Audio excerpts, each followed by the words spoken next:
Everybody's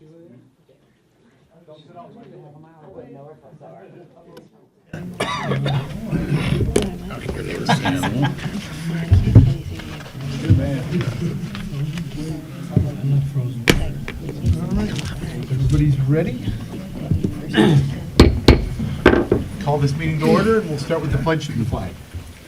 I pledge allegiance to the flag of the United States of America and to the republic for which it stands, one nation, under God, indivisible, with liberty and justice for all.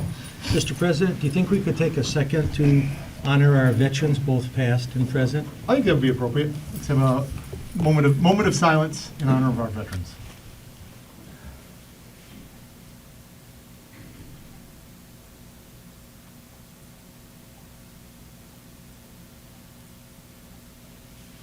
Thank you.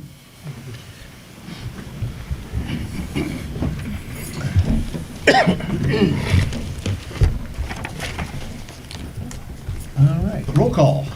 Jack. Here. Josh. Yes. Maggie. Here. McGee. Here. Lisa. Here. Pedro. Here. Scott. Here. All right. Correspondence. Do I hear a motion to receive and file? So moved. Support. Motion Duff, second Stack. Further discussion? All in favor? Aye. Opposed? Motion carries. Additions to business, I believe we have one that I'd like to put at item 12P, and that's new copier for police department.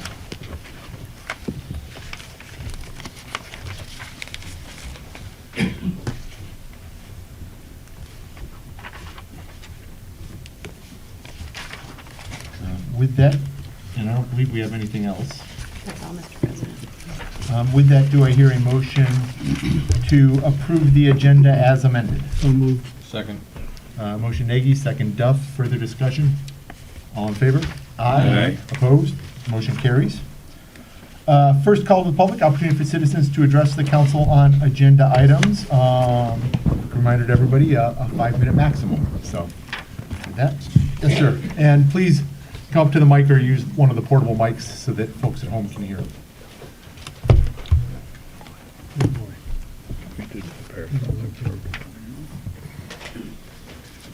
Please get one for each council member.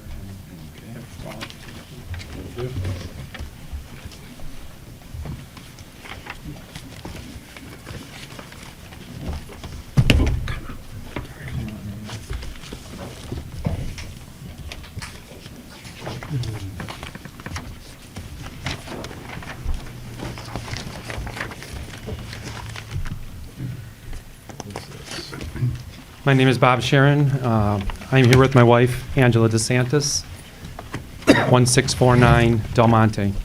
To keep this under 5 minutes, I am going to talk fast. We have owned our property for a little less than 2 years, and I wish to personally thank the council and Ms. Miller, our Administrator Miller, for the opportunity to address you this evening. My wife and I are here to discuss our neighbor, and more specifically, chairperson of the Zoning Board of Appeals for the Village of Wolverine Lake, Craig Minoletti. Since we purchased the property in December 2013, less than 2 years ago, Mr. Minoletti has continuously intimidated and harassed us, as well as workers on my property. We feel Mr. Minoletti uses his position as a member of the ZBA, the Zoning Board of Appeals, to intimidate and harass us. As an appointed member by this council to the ZBA, Mr. Minoletti's behavior adversely affects our confidence in the integrity of this village. Pictures are worth 1,000 words. Number one, after spending $30,000 on landscaping when we initially got the property, Mr. Minoletti took it upon himself to trim my shrubs. That was 1 month after the planting. And you can see from the little circle, he left the 2 inches of shrubs on the bottom because I was invading his airspace. Picture number 2. Mr. Minoletti decides to help me water my landscaping by placing an extension of his downspouts onto my property line, and as you can see from the stones there, to flood my newly planted shrubs. Picture number 3. also shows the downspouts. Picture number 4. Most recently, Mr. Minnelletti decides to take his dock, place it on my property, and smash all of my landscaping 2 weeks ago. It is now very difficult for me to put burlap and to protect the arbs that were planted just a year ago. I asked our ordinance officer, Jeff, who is a wonderful person, to speak to Mr. Minnelletti. He asked Mr. Minnelletti to move it over a foot, and Mr. Minnelletti refused 1 week ago. Exhibit number 6. Fence stop work order. This is an interesting topic here in this village. I get stop work orders. You should rename them stop delivery orders.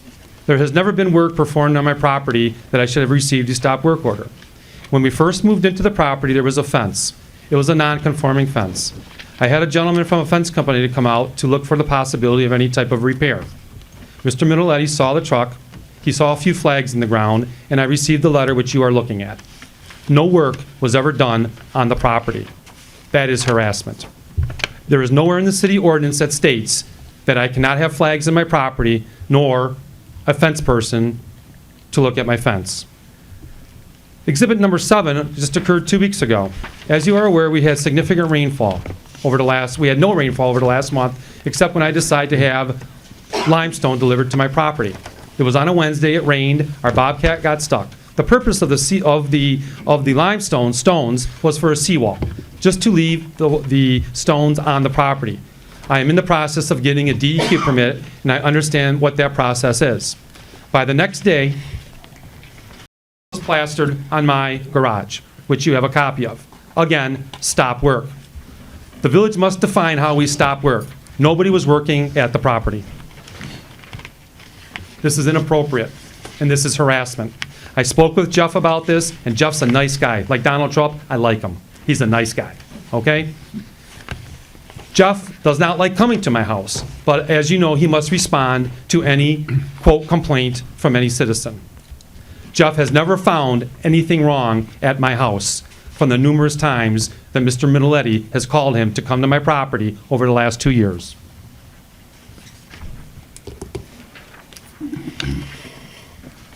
Exhibit number,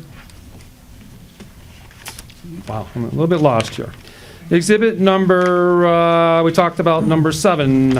Okay, the next one, the village. The village rules don't seem to apply to Mr. Minnelletti, okay? And I'm not sure because he's a member of the ZBA. Again, pictures are worth 1,000 words. Let's take a look at exhibit number 8. Seawall permit, 30 feet. Mr. Minnelletti, as you can see from the documents, put his seawall 8 feet onto the property. This was before I purchased it. When I had an architectural survey done, it was noted that the seawall was placed 8 feet onto the property. You can see from the documents which I have given you that the permit was for a 30-foot seawall, which I guess there was half of a seawall on his property at that time. But again, you would think that somebody who was installing a seawall or a fence would have boundary markers marked. The seawall is 8 feet on my property. I asked him a year ago to remove it, and the seawall has not been removed. Ironically, Mr. Minnelletti emailed and talked to my attorney yesterday stating he doesn't see what the issue is and he'll make an attempt to remove it. That phone call came yesterday before this council meeting. As you can see, that there's no final inspection on the DEQ for his seawall that I was made aware of. Again, I'm just giving you the information that I tried to research myself. And you are approaching 5 minutes. May I ask for an extension, or I'll wait for the second call? I just have 2 more to get through. I have 1 more minute, and then I'm done. I request, please, to give me 1 more minute to speak. Motion from council to permit 1 more minute to speak. Sure, go ahead. Exhibit number 9. Second, Duff, all in favor, aye. Exhibit 9, now the infamous deck built 7 years after I put my house up. This is very interesting in all of the permits that I looked at in the file. There were denials to this permit, and then there was an acceptance of the permit. This gentleman is a realtor. He understands setbacks, he understands boundaries, and somehow he encroaches 14 feet into the lakeside setback, 14 feet. And somehow it gets denied and then later approved. And also notice on the site plan that his home encroaches beyond the building envelope. Exhibit number 10, very interesting. There's a letter from Administrator Miller regarding the variance regarding his septic field. And again, I'm not knowledgeable on this, but it is my understanding that Mr. Minnelletti never hooked up to the sewer. and I definitely have concerns regarding putting a home there that is still on a septic field for not only my home, but for the safety of the lake. I have presented this council with 10 exhibits tonight with regards to our neighbor and your chairperson of your ZBA, Mr. Craig Miniletti. This council needs to remove Mr. Miniletti from the ZBA.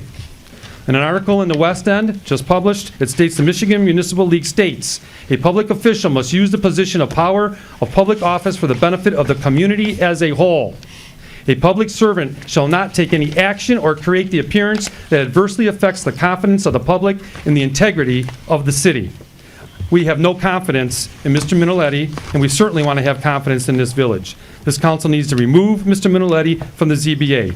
My wife and I have instructed our attorney to use whatever legal means necessary to stop the intimidation and harassment that has gone on for over 2 years against me, my family, and the workers on my property. Stopped. I have documents from the city that was provided to me regarding permits. All those documents are there. If this council refuses to remove Mr. Miniletti from the ZBA, then my wife and I must conclude that this council supports the behavior of Mr. Miniletti, and I will instruct our attorney to resolve and involve this village and this council in the resolution of this matter. I am sorry that I had to come forth and tell you this today, especially after viewing last week's meeting. However, my wife and I would like to move from Dearborn and put a beautiful home up in this community where all of the neighbors that we have talked to, with the exception of the neighbor on my left, are wonderful. I have met with Tim multiple times. I have pulled permits for a redo. I do know what's involved in pulling a permit. I am a physician, and my wife is a physician. I understand policy, and I understand what permits are needed for. I have pulled permits in the past. There was only one time when I had dirt delivered to the front yard, and I did not know that a squirrel can take dirt and bring it 500 feet to the backyard where I did not have a silt fence. At that point in time, Jeff himself helped me install my silt fence. That was my only violation in the last 2 years. I have pulled permits, and then we did not do the redo of the existing little yellow shack that remains there. The reality is this. This shack, for those of you who know the property, is the biggest eyesore on this lake. You have 2 empty nesters who want to invest over $1 million on a piece of property. That's very questionable right now. I'm asking, and my wife is asking, for the support and help of this council. Please. Thank you. Thank you. More on the first call to the public. I believe we have a logical next respondent here.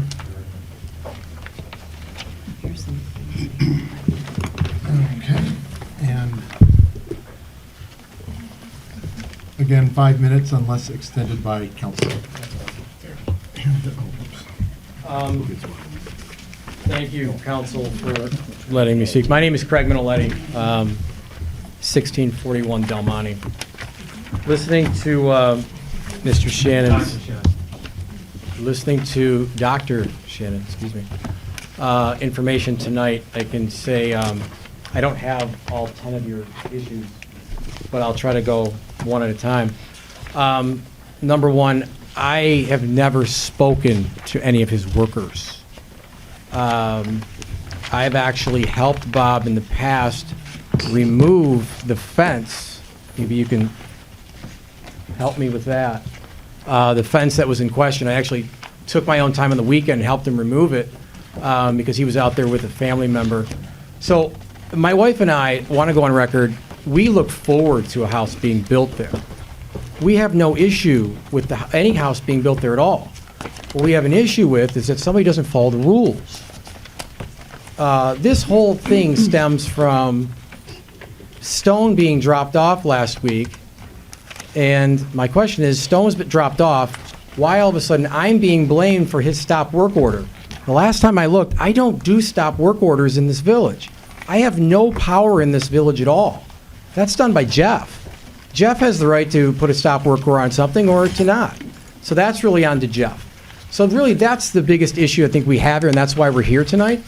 In regards to the seawall, when the seawall was put up, permits were pulled, finals were done by DEQ, or they would have come back out. That was, I think, 13 years ago. I've never heard from DEQ, and that was all done. Ruth Orwin at the time owned the property. Ruth and I combined and did this seawall because the fence originally was 8 feet farther onto her property. She said, just continue to the fence line. Now, when Bob bought the property, Bob, we talked about the seawall even before he bought it. And we kind of said, well, if it needs to be moved, we'll figure it out. Bob one day came to the house when I wasn't there, talked to my wife and said, hey, we're going to do something different. Can you guys move the seawall? My wife said, fine, give us a timeline. Let me know what you want. Well, shortly thereafter, Bob in turn builds this massive landscape package and dumps a bunch of rocks and stones right on top of the wall. And that's been like that for a year. And again, correct me if I'm incorrect in any statement, sir. At that point, we assumed the wall was fine. So now I received a certified letter on Monday from his attorney. I called his attorney right away and said, if that's what your client wants, we'll be happy to do so. But this can't be done in 30 days. We've got to go to DEQ, we've got to hire contractors, and he needs to remove the landscaping that currently sits on the wall because the workers need to get behind the wall to remove the wall and remove all the backplating so my existing wall on my property wouldn't fall. So I'm happy to remove the wall. We're in process of doing that if that's what he wants to do. Now, in regards, again, to going back to this intimidation scenario, I have no idea what he's talking about. I've not spoken to any of his workers. I've helped the man tear down a fence. I once loaned him a spatula because he had a barbecue and didn't bring any utensils. So how are we bad people? If he wants to build a house there, great, build the house. What he's done, and if you look at the pictures, which I really want to go on, my house, which is to code, my deck, which has been permitted, my house is 5 feet off the property line. If you look at, I want to go to picture number, and this probably tells the best one. This picture here. I think it's maybe 5 or 6 in your packet. Is this even correct for you? Oh, very good. This is my house. Okay? This is the 5 feet distance from my house, this was taken about 3 days ago, to my rock wall, which is on the property line. This is the gutter downspout. Look at all of these trees that he's gone and planted. What do you think is going to happen with these trees over the next 3, 5, 7, 10 years? They're going to grow and grow right into my house. Why on God's earth would anybody plant trees to want to affect somebody else's property, sir? Craig, at this point, I'm going to ask you to make sure you address Oh, the I'm chat. sorry. I'm sorry, Jeff. Why would anybody want to plant trees? Unless you want an answer. No, Okay. it's called in public. Please Why address would the chair. anybody want to plant trees? That knowing that these trees are going to grow up, they're going to grow out, roots are going to grow down. If my house was 10 feet farther this way, I could care less. But this here is going to become a problem for me and my family in the near future. If these roots get into our foundation, get into our drain tile, do you know how much money that could cause me because he wants to build a fortress? We have rules and laws in regards to building fences. And if you look through some of these things, this is another picture. If you flip it again, this is a picture of all the arborvitaes that are planted. I'm sorry, that's a fence. And there are no fences allowed on the lakeside. So at that point, why is this even being allowed? And frankly, I don't even care about these. I'm fine with these. If you even said that he could have those, I wouldn't even care. I'm all for them. If you look through these pictures, none of this stuff is what we see on the lake. Why it's allowed, I have no idea. I talked to Jeff about it saying, don't let the guy spend a whole bunch of money because this is not allowed.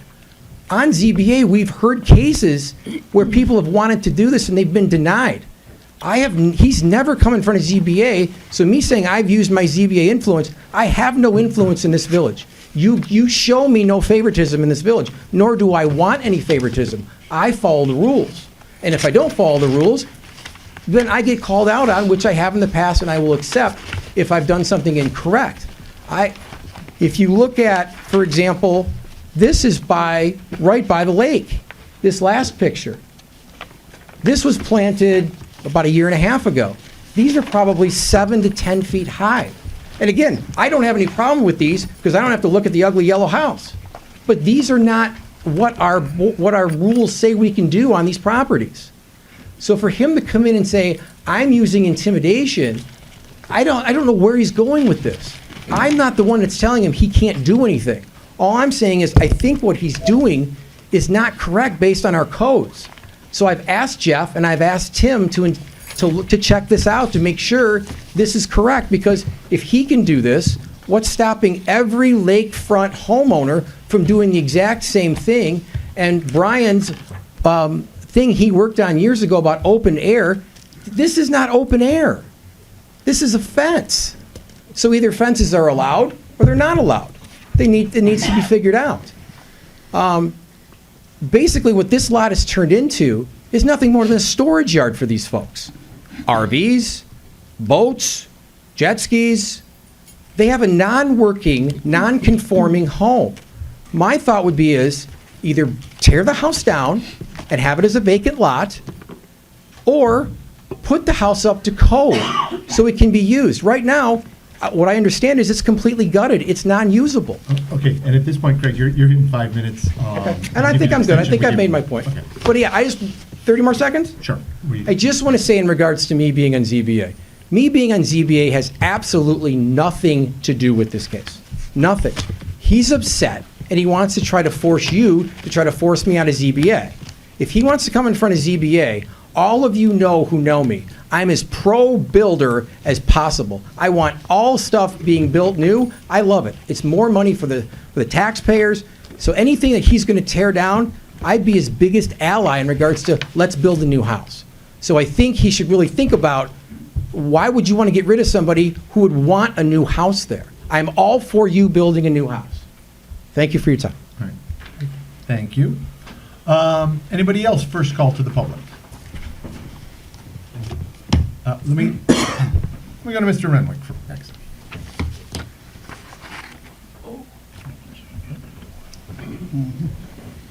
Dave Renwick, 685 Amenia. I'm here, I saw the last meeting and read the minutes on the resolution to censure Councilmember Sinkowitz. I don't know if I've ever seen a more weak-kneed action in my life. I can't imagine in my head any time that somebody has committed the same act at least 3 times, possibly 4 from what I hear now, and a government body would sit there and say, oh, we should slap him on the wrist. This isn't the time to slap him on the wrist. This has been ongoing for 30 years.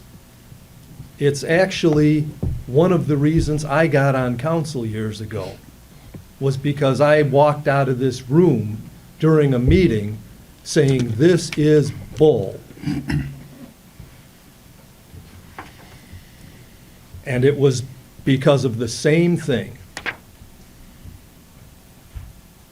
I can't believe that you guys sit there and say, all you're going to do is censure him. And Mr. President, your contention that the voters should vote him out. No, the voters should not vote him out. What the voters are right now is like an abused spouse. And they've turned to you to take action and say, hey, no more. We're not going to have an elected official that abuses the public, that abuses his office to abuse the public. Again, this happened 10 years ago, this happened 20 years ago, this happened 30 years ago. When does it end? And when does council take it seriously? And I'd say you guys have all the information you need in the minutes, but you don't. Because I stood in this chamber not 2-3 years ago and got told to kiss Councilman Stack's ass by Councilman Stack from the council table. There's no bullying goes on in the village, right? No bullying at all, but it wasn't in the minutes. And I can almost guarantee that the minutes from the 96 or 97 meeting I attended are not going to have any hostilities mentioned. And probably the minutes from the 80s aren't going to have any hostilities mentioned because the old minutes are highly sanitized. And that's a shame in a case like this. Because, again, you've got people, you've got villagers that are abused here. And you guys need to do a lot more than slap him on the wrist. You've got a president pro tem. If you're not here, he's the boss.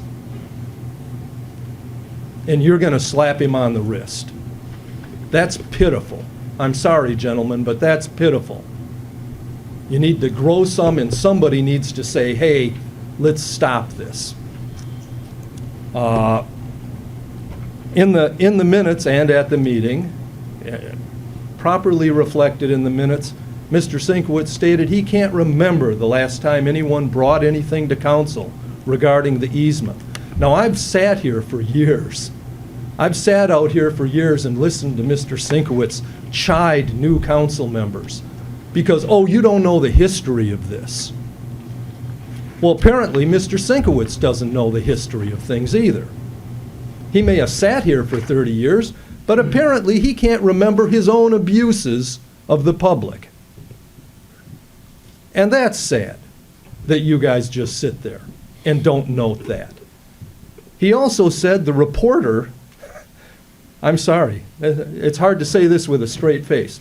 The reporter attacked his credibility, and he was ambushed by an underhanded, backstabbing reporter. That all makes it into the minutes. If you guys all agree with that by your silence, that's fine.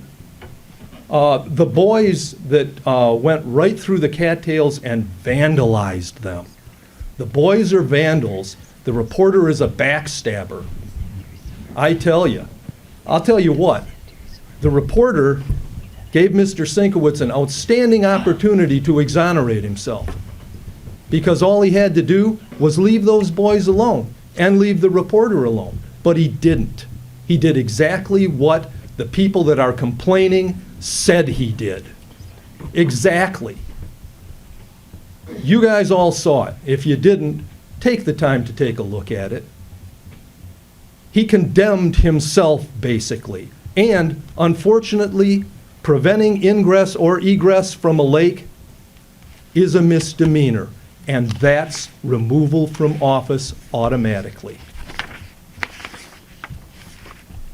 So, again, one of you needs to step up. If it's not you, Mr. President, then it should be somebody else. I'd prefer it was you, because it'd be great to see some leadership. But this is just pitiful that it's gone on this long. And I'm here to say, I was here 20 years ago when things went bad, and there was a lot of hostility in this room, and I can guarantee you it's not in the minutes. But it was hostile, and I'm here to tell you it was hostile. Do something about it. Thank you. Thank you, Mr. Renwick.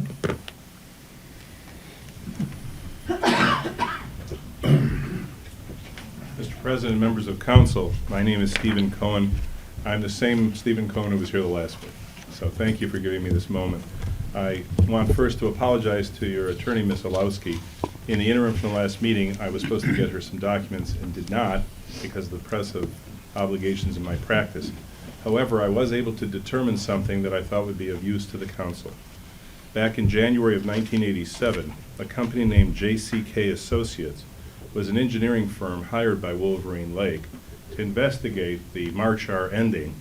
And at that time, as reported in the spinal column then, they found that there was a 2 to 3 feet encroachment by Mr. Sinkowitz's seawall on village property and an 8-foot encroachment on the other side with the other homeowner. Now, I tried reaching before today JCK Associates to see if they had that record from 1987.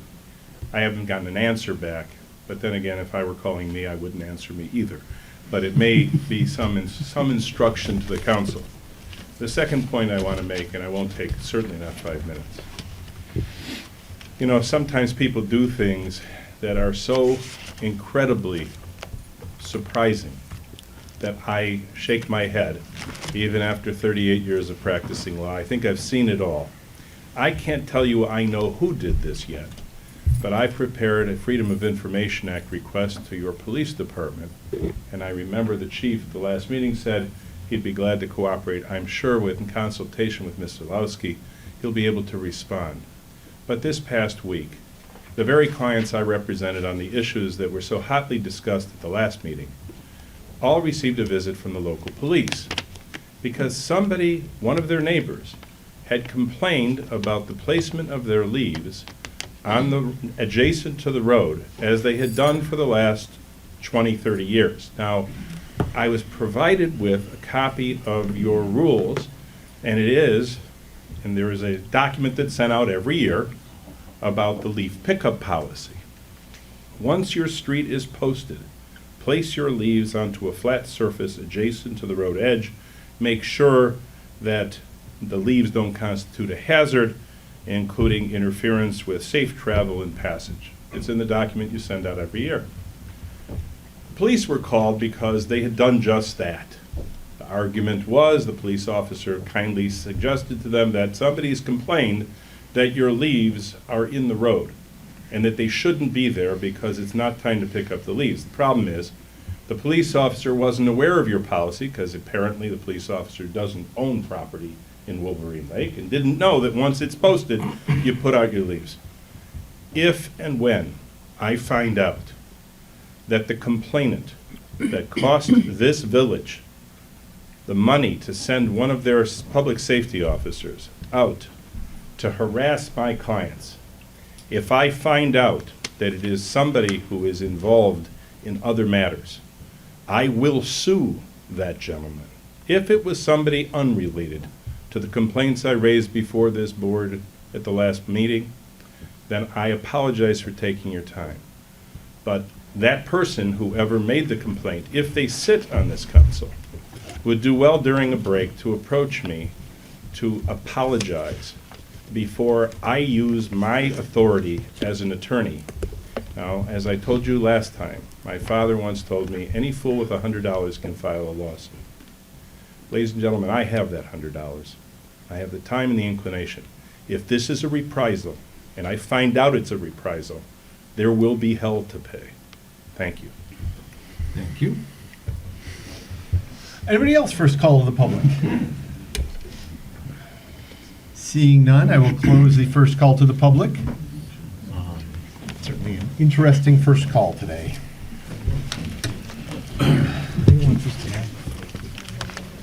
Okay.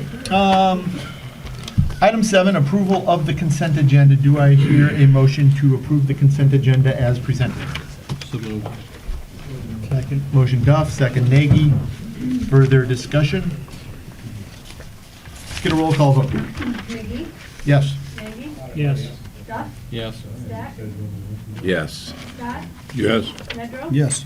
Sinkwit. Yes. Thank you, council. Motion passes. Item 8, 9, and 10 were on consent. That brings us to item 11, public hearings. This is a public hearing to discuss the programming of the Community Development Block Grant Funds. I need a motion to open the public hearing. So moved. Second. Motion Stack, second Duff. All in favor of opening the hearing, please say aye. Aye. Opposed? The motion carries. The public hearing on the CDBG grants is open. If you have something related to our programming of the CDBG grants, please come up and address the mic. Seeing none, do I hear a motion to close the public hearing on the CDBG grants? Motion Second. Stack, second Scott. Further discussion? All in favor? Aye. Aye. Opposed? Motion carries. Public hearing on CDBG is closed. Brings us directly to item 12A, CDBG funds. Mr. Condick, you want to address that for us? Mr. President, this is an annual exercise we go through. We find this year that our allotment has not, surprisingly, I suppose, has been cut about 25%. It was $10,700 and some last year. It's now just a shade over $8,000 this year. Our usual practice is to fund a public service activity. We have funded Haven for a very long time now, and they've asked that we continue that funding. You'll see a letter from them to that effect.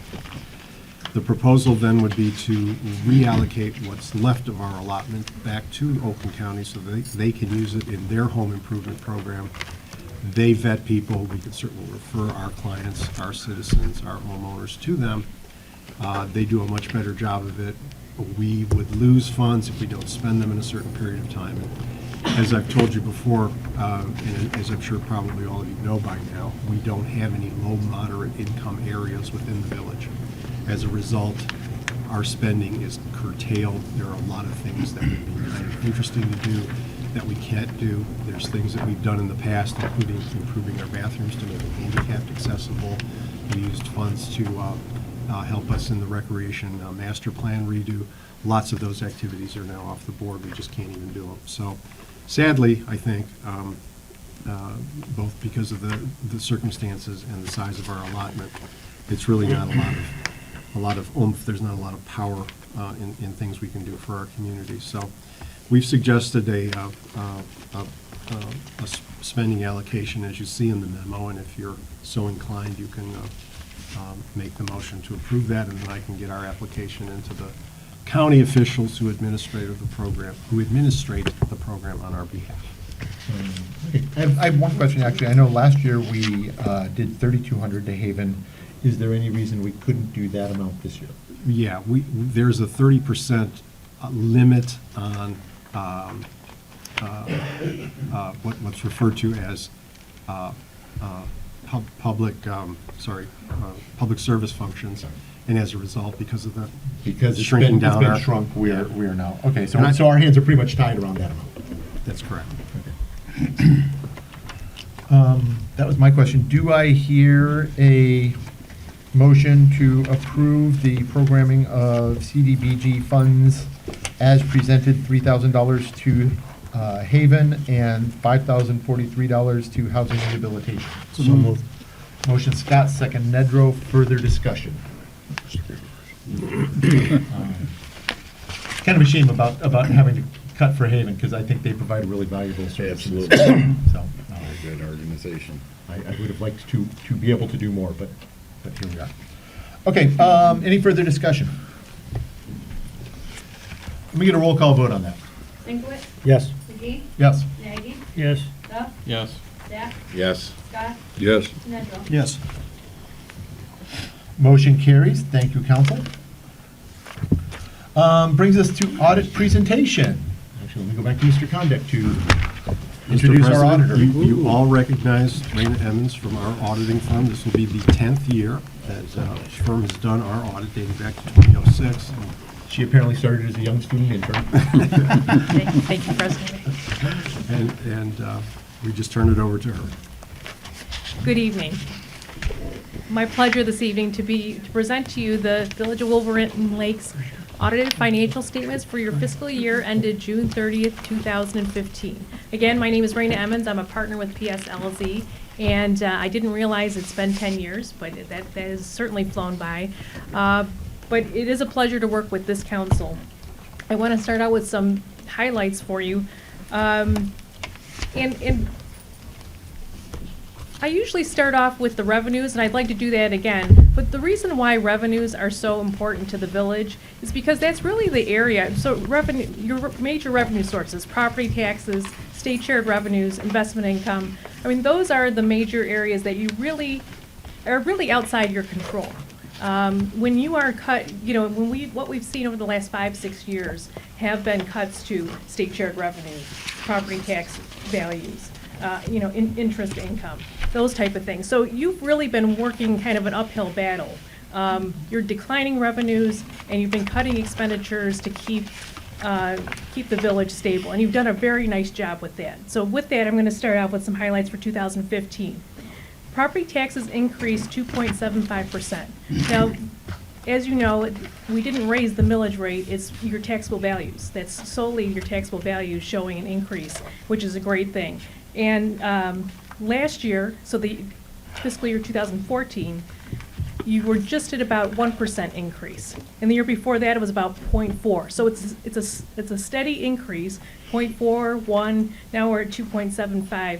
And that's really in keeping with the rest of Oakland County. So that, they seem like small percentages, but actually it's really a great thing to see. We are capped with Headley, so it's not like the property tax values can just shoot right back up to where they were in 2006 and 7. So it's going to be a gradual climb upward, but you're definitely on trend with what we'd like to see. We're hoping that trend does continue. State share revenue, approximately 2% increase. So the last 3 years, we've seen about a 2% increase, and that comes from the state. So that is sales tax and income tax that the state collects. So that, again, outside your control, but we're happy to see that that is, a gradual increase. 2% is, so that equated to about $5,200 to the village. So just to keep that in perspective, we'll take it. That's it's actually, we'd like to see It's better than we've gotten in many years. Yes, exactly. So we are happy about that. So the trend is upward, even slight increases, but it's definitely a trend that we're seeing. We're hoping, like I said, it continues and that it certainly doesn't revert. In Oakland County, that, you are right on a trend with everything we've been seeing in the county, and, obviously the state economy and the national, it will impact these things, and we're just, we'll be optimistic for the time being. So some of the, a few things in the expenditures, council's done a really nice job of keeping your operating expenditures steady, and you're definitely within your operating budget. So that's really what's pulled the village out over the last 5 or 6 years. Just, monitoring it. Mr. Connick's doing a nice job with, monitoring that so that, you have some warning if you're going over or, considering expenditures outside the budget. So substantially, a majority of the costs of, so one of the major things you did this year was renovation of the Village Hall. And just so that I know it was kind of a multi-year, started in 2014, but a majority of the expenditures did hit in 2015. So it's, majority of those costs are here in this report. I segregated out so that it was clear for you to see when you're flipping through the pages here. Another significant thing that happened in the village this year are the proceeds from the sale of the tax foreclosure property. That is also in here in the report. And we've segregated that out near the bottom. We'll see a special item. And that's really because that was a one-time thing that's really, an unusual thing for the village. And I didn't want to muddy up your operating, revenues and expenditures because, but definitely a positive thing. It's not an ongoing source of revenue. Yes, Alas. but definitely a positive thing, and we'll take that. So that was, and that will, of course, help the taxable values, and definitely a positive thing here in the village. We did, at the end of the day, we added $210,000 to general fund balance, and majority of that is, being able to, the sale proceeds are included in that number. So the budget had projected that we were going to use up $263,000, but because of how things ended up, we ended up to the good. So, we're happy to see that, of course. In the village's debt, you were paid off 2004 and 2005 special assessment bonds, so that, take that off the bottom line, that's gone away now. And the last major thing I wanted to point out to you is every year, of course, we seem to have a new governmental accounting standards board pronouncement. Some years are small cosmetic changes. This year is a big one. This is GASB 68, which it relates to the pension liability. And they warned us this was coming. Well, this is the year. 2015 is the year that it shows on the village's financial statements. And really, just to boil this down into a nutshell, it adds about 5 pages onto the financial report, including footnotes and additional schedules that are now required. But really, they changed the perspective of how we're showing the villages and all municipalities pension liability. We used to report, so the actuary gives you an actually required contribution that they calculate for you every year. The village contributes that. We're all good. And they say if you contribute what we tell you every year for the next 30 years, everything should be great. However, so that's the premise that we had been working on. Now the change is more to an accounting basis as opposed to a contribution basis. They're looking at the total pool. So the actuaries have reworked the numbers, and they're showing, basically they're taking your whole pool of employees, retirees, active current employees that are eligible, put into a pool, do all their actuarial mortality tables and all that type of thing, rate of return, investment returns, and coming up with a total pension liability. And so I'm very overgeneralizing this, but so total pension liability minus the assets that the village has set aside in trust through MERS for the pension. So, total liability minus what we've set aside is approximately our net pension liability. So that now is on the books. Used to be buried in the footnotes, but now they want us to bring it on to the financial statements. It doesn't, it's not in the general fund, in the individual fund financial statements, but it's all up front where we put in fixed assets, debt, and all that, so that's all in there now. So with that, I'm happy to answer any questions that you may have. So that's net pension liability under non-current liabilities, that 1.4 million. Yes, 1.48 million is what it ends up being. Considerably more supporting detail down around page 35. Right around the middle there is, used to be a couple-page footnote is probably a 5-page footnote plus a couple additional schedules. Okay, so we knew that was. They like to keep us busy, certainly. All right, let me open up to questions from council. I do have one thing. I believe we no longer use this terminology, but this is in fact what's referred to as, or was referred to as, an unqualified audit. Completely clean, no issues. Correct, but of course they'd like to change the terminology, but you are on point, President McKee. So what is the current terminology? I want to make sure. Unmodified, Unmodified. as opposed to unqualified. Okay. Which I like better. Unqualified always confused me. Yeah. So unmodified, in layman's terms, it is a clean audit opinion. It is the highest level of audit opinion possible, say, which the village did receive. Okay, thanks. Questions from council? No, I'm very happy with it. We've gone through this. Good job, Mike, throughout the year. Mike's happy, we're happy. Yeah. It's going to bring up something that's going to be a long night, so. Well, Okay. yeah, go ahead. Raina, would you mind addressing the issue of the now disclosing the pension liability? Have you seen yet any repercussions from bond rating agencies now that this seems to be a lot more in the open? Are the agencies looking askew or askance at units of government in this situation? Do you see that impacting our future ability to issue bonds at a competitive, very good rate given our current rating? I just wonder what the early No, actually, returns are on that. that's a great question.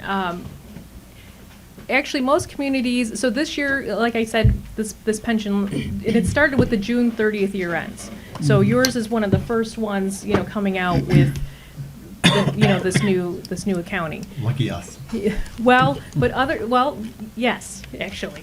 A lot of the communities your size that we do audit, when we put the pension liability in, it actually impacts them where it takes it to a negative net position. This did not happen for the Village of Wolverine Lake, fortunately. So they are showing, so to Mr. Condek's point, a lot of communities, and even, not just smaller ones, but definitely even the medium and larger size municipalities, are going to, what they used to have a positive unrestricted net position, are now going to show negative numbers, which they've never done before. So that's actually a great question, because the rating agencies, because that's what we really care about as far as the village's ability to bond and finance things at a competitive, or the lowest interest rate we could possibly bond at. They are, from what we have seen, and I've been to national conferences recently, no one is talking about Moody's or Standard & Poor's or Fitch. They're not talking about penalizing the municipalities because of this new the pension liability coming on the books. It will impact, though, communities that are not contributing. In the state of Michigan, we're actually very fortunate, because it's a very conservative state financially, that the state treasury in Michigan requires the municipalities to fund their pension as far as make their annual required contribution. Other states do not require that. So states like Illinois, California, this is how they run into trouble, because they're not even making the annual required contribution that the actuary is telling them to make. So, Here- so not even the minimum, much less the minimum Correct. plus paying down the overall. Correct, right. So that's how, so those states and the communities in those states may have negative financial impact, but that's not because of negative numbers going on their financial statement, that's because they're not making their contributions to begin with. So I don't foresee here for the village that being a negative impact anytime in the near future. I'll certainly give you some forewarning if anything changes in that aspect. That is very important for council to know. Okay, and it sounds like so far, from what you've seen, with that added in, we're in really good shape amongst communities that have had the opportunity to add that in. Absolutely. Okay. And I think everybody on council is aware, but we have, once we realized this was coming in, and, the new requirements were coming in, we have been working towards paying down that overall level of liability, so it's been ongoing. Other questions? Other issues? I think with that, I would entertain a motion to receive and file the audit. So moved. Support. So, motion Nagy, second Sinkowitz. Further discussion? Let me get a roll call vote on that one. Nedrow? Yes. Sinkowitz? Yes. McGee? Yes. Nagy? Yes. Duff? Yes. Stack? Yes. Scott? Yes. All right, thank you. Thank you. Thank you, Rena.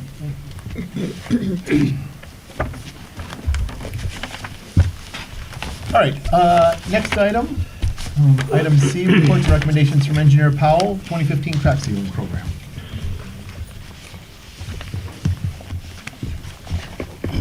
Thank you, Council. As you know, annually, we go out for bids for sealing all the cracks that occur in the public roadways in the village. This particular year was no exception, and A&R Seal Coating was the low bidder. We met with them prior to them completing the work. We met with them during their work to evaluate their progress. We met with them when they completed, and then we've evaluated the work since then. They typically go over their lineal footage, then they back down because they know it's very important to have the cracks sealed in the roadway. Then they back down to meet our requirements for the budget. So in this particular case, they have applied more than 16,000 lineal feet of cracks in the village. We started with the best roads first, and I have to let you know that Mr. Sinkowitz will probably let you know also and support me that in a road commission road, when it's been brand new or reconstructed, there are many, many cracks in the new roadways in Oakland County. Here in the village, we had two very, very minor cracks in Glengarry Road all the way from South Commerce to Benstein Road. I was very pleased with that work. So that's kudos to, quite frankly, Cadillac Asphalt. They did an excellent job for the village. That being said, the total amount of $7,840 is due A&R, and I request that council authorize that payment. Motion to approve payment in the amount of $78.40. Motion A&R. Stack, second Duff. Further discussion? Missed my driveway again, Mike. I went by it on purpose, quite frankly, Pat. And we will continue to do so on an annual basis. Any further discussion? I just say, I think they did, in the past, I've seen them do it. It seemed like sometimes they're going so fast that it's like, Yeah. did they miss something? But it seemed like this year they did a little bit better job. Yeah. Thank you. They did. I'll just say that I think the crack sealing program over the years has really proven to be one of the most valuable things we do. We get a lot of bang for our buck in road extension. Absolutely. Just for point of interest, if anybody noticed when they built the new Kroger's in Union Lake, they paved it before, they striped it before a car went on it, they seal coated all the joints on a brand new road.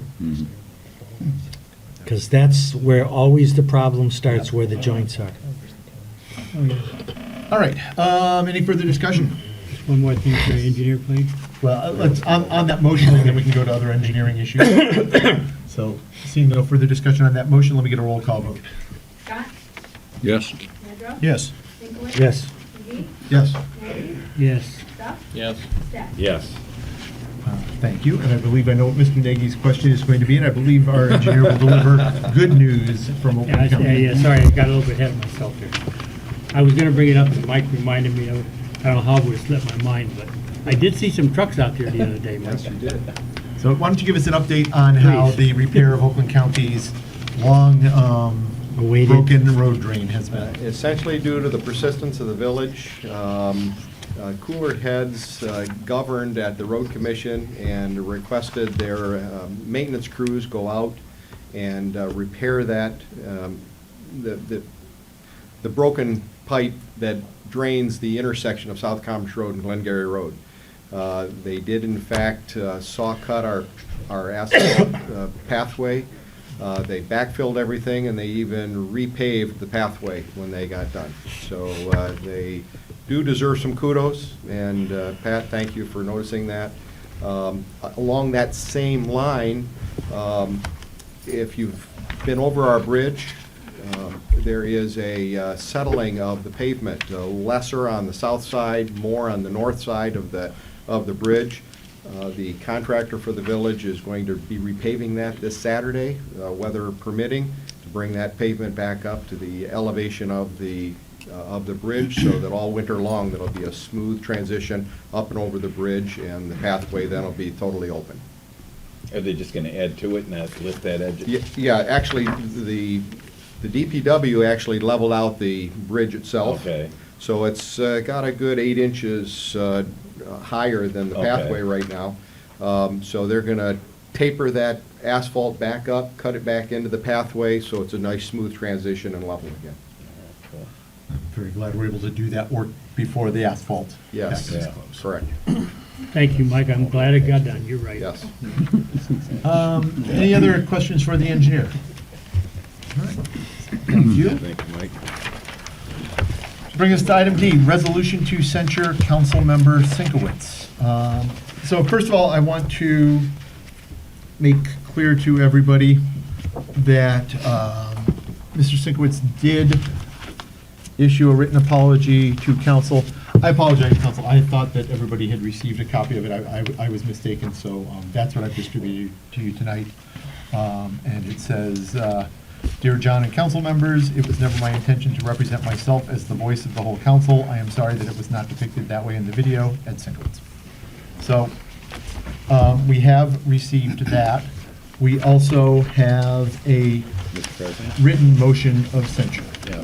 And along those lines, I think the spirit of Mr. Scott's request for the apology was to the people of the village as well as the Yeah, absolutely. Counsel. And I don't mean to interrupt you, Mike, but I guess, I'm a little disappointed that it wasn't in the packet. I'm not sure why it didn't get here. That is my fault. I thought. I understand that now that you said that, Mr. President, but we're really looking at two sentences.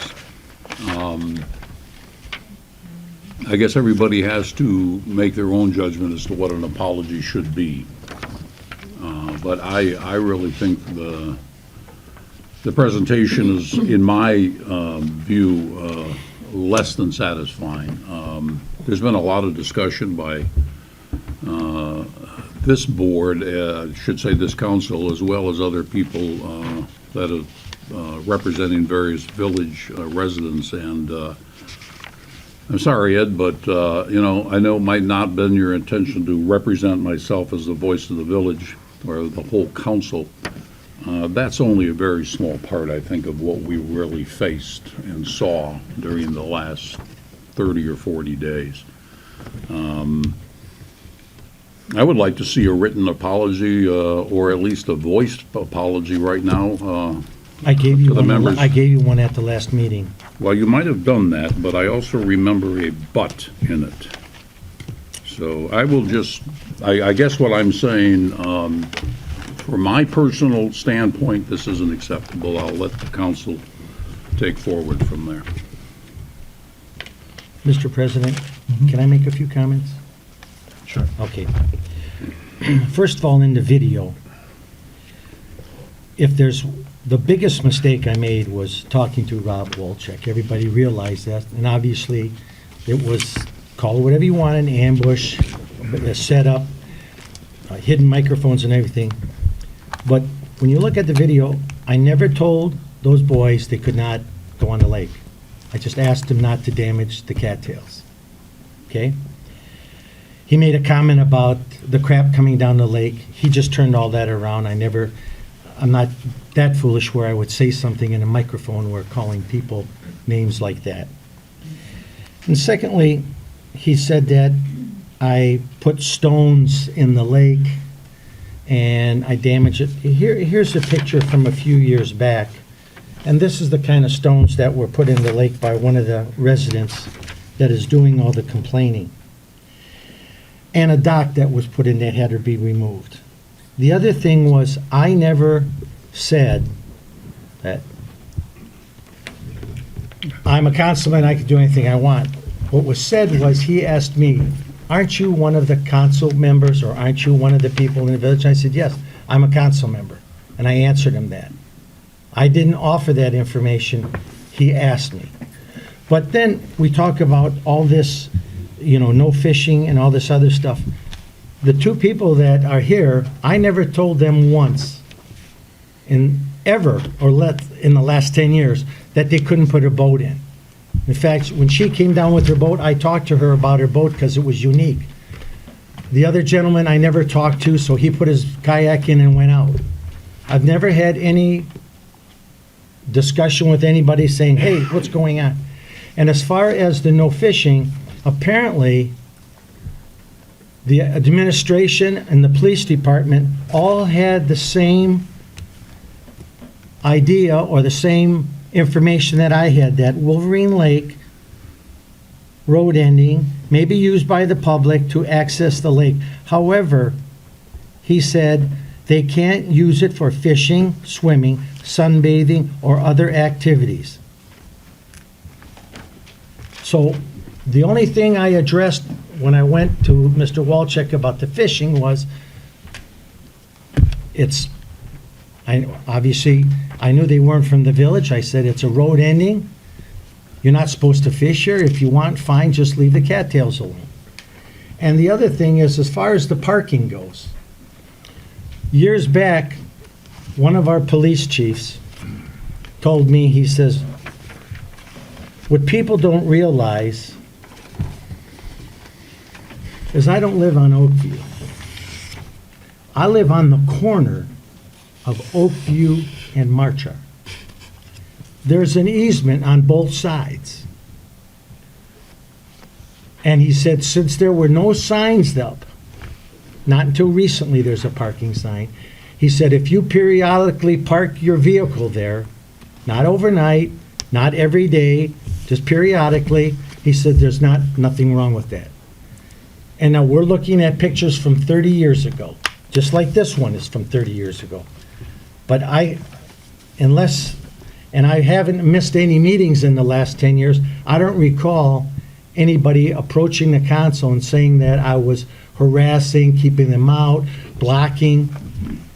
So when you look down there and there's some plant life on the easement, that's no different than what you have in front of your house. You've got bushes that go out to the edge of the road. There's an easement there. Right, and within the last 10 years also, But there I'm has just been somebody that came in here, Miss Champagne, brought a young person in that lives across the street from the party store with his mother. He tried to fish over on that lot and was told he couldn't go over there I to don't know. fish. And that was while you were on council, you were here, Well, and I was here. It's not in the minutes, and she's not here, she's down in Florida, but that, I remembered that after the last council meeting that had happened, and I could pick the woman out if I saw her again. I couldn't pick the kid out, but I could pick the woman out. but She lived in the house according across to the- everything that the administration in this office says, there is no fishing. Well, there's ingress and egress. If you walk into the lake, then you're not on the road ending. That's the. I mean, and so you I don't can wanna- get I into don't an think- argument, the yeah, point over it, The point yeah. is, We're going to is get a that we long were under opportunity the. to talk Right. about ingress and egress. And whether right or wrong, I'm not the only one that was under the impression that there was no other activity allowed on that. except going in and out. And as far as parking goes, I haven't parked anything there for over 10 years because I've been retired for 14. So I don't know how far we have to dig back into this. And I think of some of the other things that have happened in this village where people had not been chastised as hard as I am, because I think there's, no, I'm not gonna say it. Forget it. That's all. Do what you want. All right. We do have before us a written motion of censure as prepared by the attorney. Do we need a motion? So moved.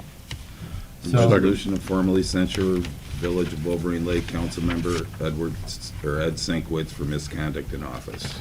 So that would be offered by Councilmember Stack and supported by Councilmember Scott.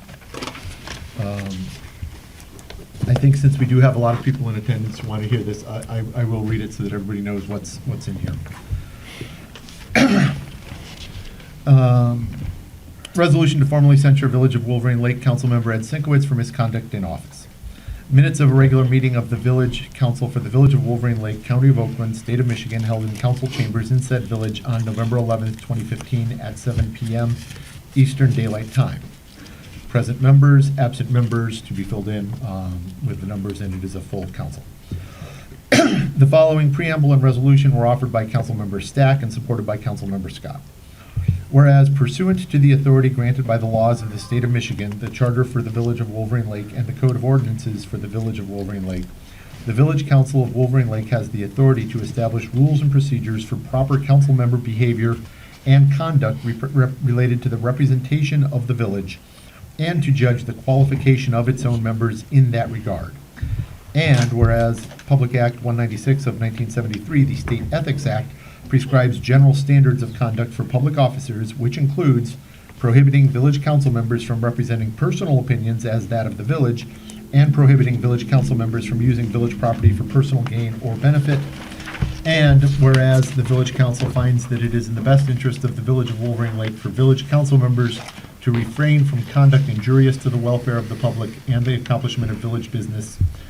And whereas pursuant to the authority granted by the charter for the Village of Wolverine Lake, the village council is authorized to take official action by resolution on matters pertaining to the internal affairs or concerns of the village government.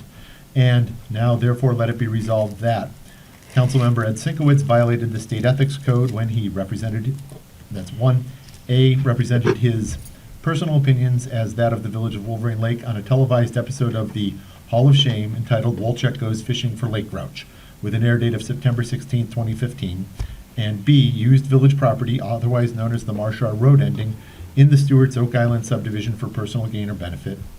2, through his statements and behavior, Councilmember Ed Sinkwitz demonstrated a lack of good judgment regarding the expected decorum and protocol of a village council member. 3, through his statements and behavior, Councilmember Ed Sinkwitz failed to conduct himself in an ethical manner arising to the level of misconduct in office. 4, the village council has determined that it is in the best interest of the village to officially reprimand Councilmember Sinkwitz for ethical violations and for disrupting the peace and welfare of the village. 5, pursuant to the authority granted by the laws of the state of Michigan, the charter for the Village of Wolverine Lake, and the Code of Ordinances for the Village of Wolverine Lake, Village Council Member Ed Sinkwitz is hereby censured, and Village Council officially condemns his actions of misconduct in office. 6, all resolutions and parts of resolutions insofar as they are in conflict with the provisions of this resolution are hereby rescinded, with space for ayes, nays, resolution declared adopted, and certification of clerk. One technical item on this, just to confirm, on a resolution of censure, the member being censured is ineligible to vote, is that correct? That's right, that's a conflict of interest. Okay. Further discussion of the resolution as presented. So I would like to say one more thing, which is that I don't think you're a bad guy, and I don't think you have bad intentions, but I think sometimes you don't think through how you come across to other people. And I think that's been the source of a lot of the problem and the conflict here. And I do hope that as we go forward, you take that to heart and you think about how you're coming across to the members of the community, to the members of the village, and to the members of the public. So, seeing no other comment, And, Mr. President, I mean, just following up to what Mr. Scott said about, I don't know how we can put these two together, we keep them separate relative to a formal apology, like, I agree with Mr. Scott, this is not much of an apology, okay? Number one, and I don't know if we can tie that into the censure, or we have to, just don't think we should drop this apology that Mr. Sinkless has presented, as presented. I think the motion of censure includes our opinion as to the level of apology, the level of public perception of what's gone on here. I think it's directly applicable. Let me ask for some clarification too under Robert's Rules of Order, since the attorney is here. It was my impression that, and the reason that I made the motion both through the apology and the censure was as I heard a continuous increase in the number of potential incidences over a long period of time, it became quite obvious, at least in my mind, that a motion of censure in addition to a request for a written apology needed to be made.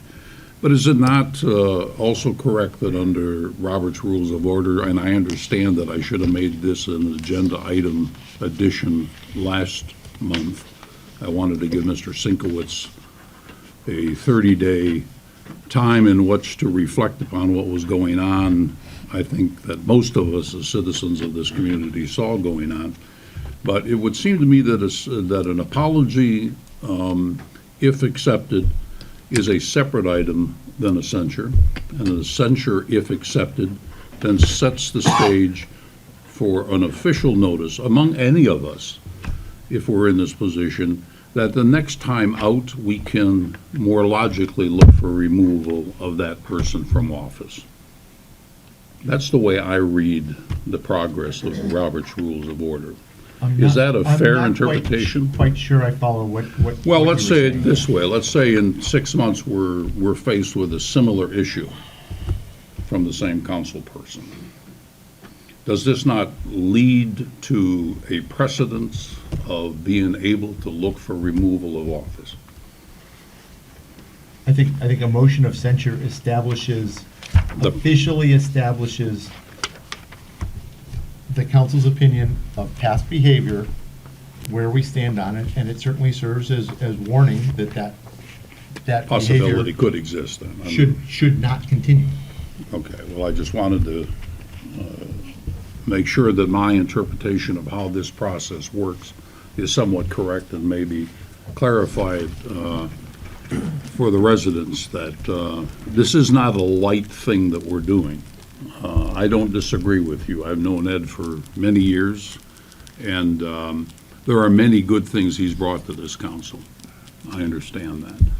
But one of the things that I really, really saw continuously is, as you so eloquently put it, somewhat of a separation from an understanding of what he was doing and how he was doing it in terms of effect. I mean, I remember sitting in this chamber when a former council person stood up and said, "You're a bully, Mr. Sinkowitz, for the way you handle it." So it's been an undercurrent. And if anything, I would like to see this community on this particular issue be able to move forward and understand that we have set the stage clearly that the council and the community through its council is not happy with what has occurred, and we want it to cease in the future. And I think that speaks to all of us. I think I've learned from this that we have to be constant and vigilant in terms of council members as to how we interact with our citizens and on behalf of our citizens, because we are their representatives. So that's all I need to say. I don't know if it's tied in with this censure, as John said, but it was requested by Councilman Stack at the last meeting for Mr. Sinkowitz to first resign as President Pro Tem, and he declined to do that, and to resign from council and declined to do that. I don't know how, I still think that is something that we need to consider, whether the censure vote should be done first, but I just think that's, I mean, we offered it, Mr. Stack offered to Mr. Sienkiewicz, and he declined both options. I just think that should be on the table, is what I'm saying. I don't know how we formally do that. And in the censure, you know, we have some wording about, misconduct in office, disrupting the peace and welfare of the village. And then, when you look under, and Ed has done a lot for the village, I'm not taking any of that away, but there's a lot of people that are very upset over what's going on. And under Ed's name, Mr. Sinkiewicz's name is President Pro Tem. You know, that, to me, just doesn't follow. I mean, that just doesn't make sense. I would like to see you step down from that position. Because like Mr. Renwick stated, if John isn't here, Mr. Sinkiewicz runs the meetings. And a lot of people talk to me, I talk to a lot of people, and a lot of people said their words, two of them used the same words, which were probably the worst ones I heard, mamsy-pamsy, you know, on what we did here. And, you know, I think that at the minimum, the censure step down as President Pro Tem. And I don't know if we would vote on that prior to the censure, after the censure, because once we do the censure, we do have a legal document stating misconduct. We have a legal document stating disrupting peace and welfare of the village. So, just to be clear to everybody, unless Ed chooses to step down voluntarily from that office, Well, that's what I'm the asking. procedure for the council would be to hold a full hearing, and that would be in place of a vote of censure. We chose to go forward and look at a censure. Okay, so So, let me jump in a little Okay. bit here. So your removal from office for president or president pro tem or council persons is by the governor, or one of the public members mentioned the misdemeanor. Well, you have to be found guilty of misdemeanor by a court. It's not and we're not there. And then it doesn't just automatically happen as well. There's also a hearing that needs to be involved. But another reason for removal is for misconduct in office, which you have referenced misconduct in office in your charter, but you don't have any description for what misconduct in office is, which is why I provided you with that ethics ordinance. It's 5 pages of what constitutes misconduct in office. So once you can make a finding based on your ordinances, your charter, your code, that there is misconduct in office, then you would go through a removal hearing procedure, which is spelled out in your charter. Because in the absence of having those regulations in place, your resolution is akin to a policy, like the difference between a policy and an ordinance. So your resolution is a finding of misconduct in the absence of having an ordinance that spells out what exactly misconduct in office is. And that's just the legality of it. Right, and that's why I'm asking, not not motioning motion. for a and- removal, I am asking. So I believe at this point Mr. Stack is asking again if Mr. Sienkiewicz will step down as President Pro Tem. I answered that last meeting. So the answer is still no. Okay, continue.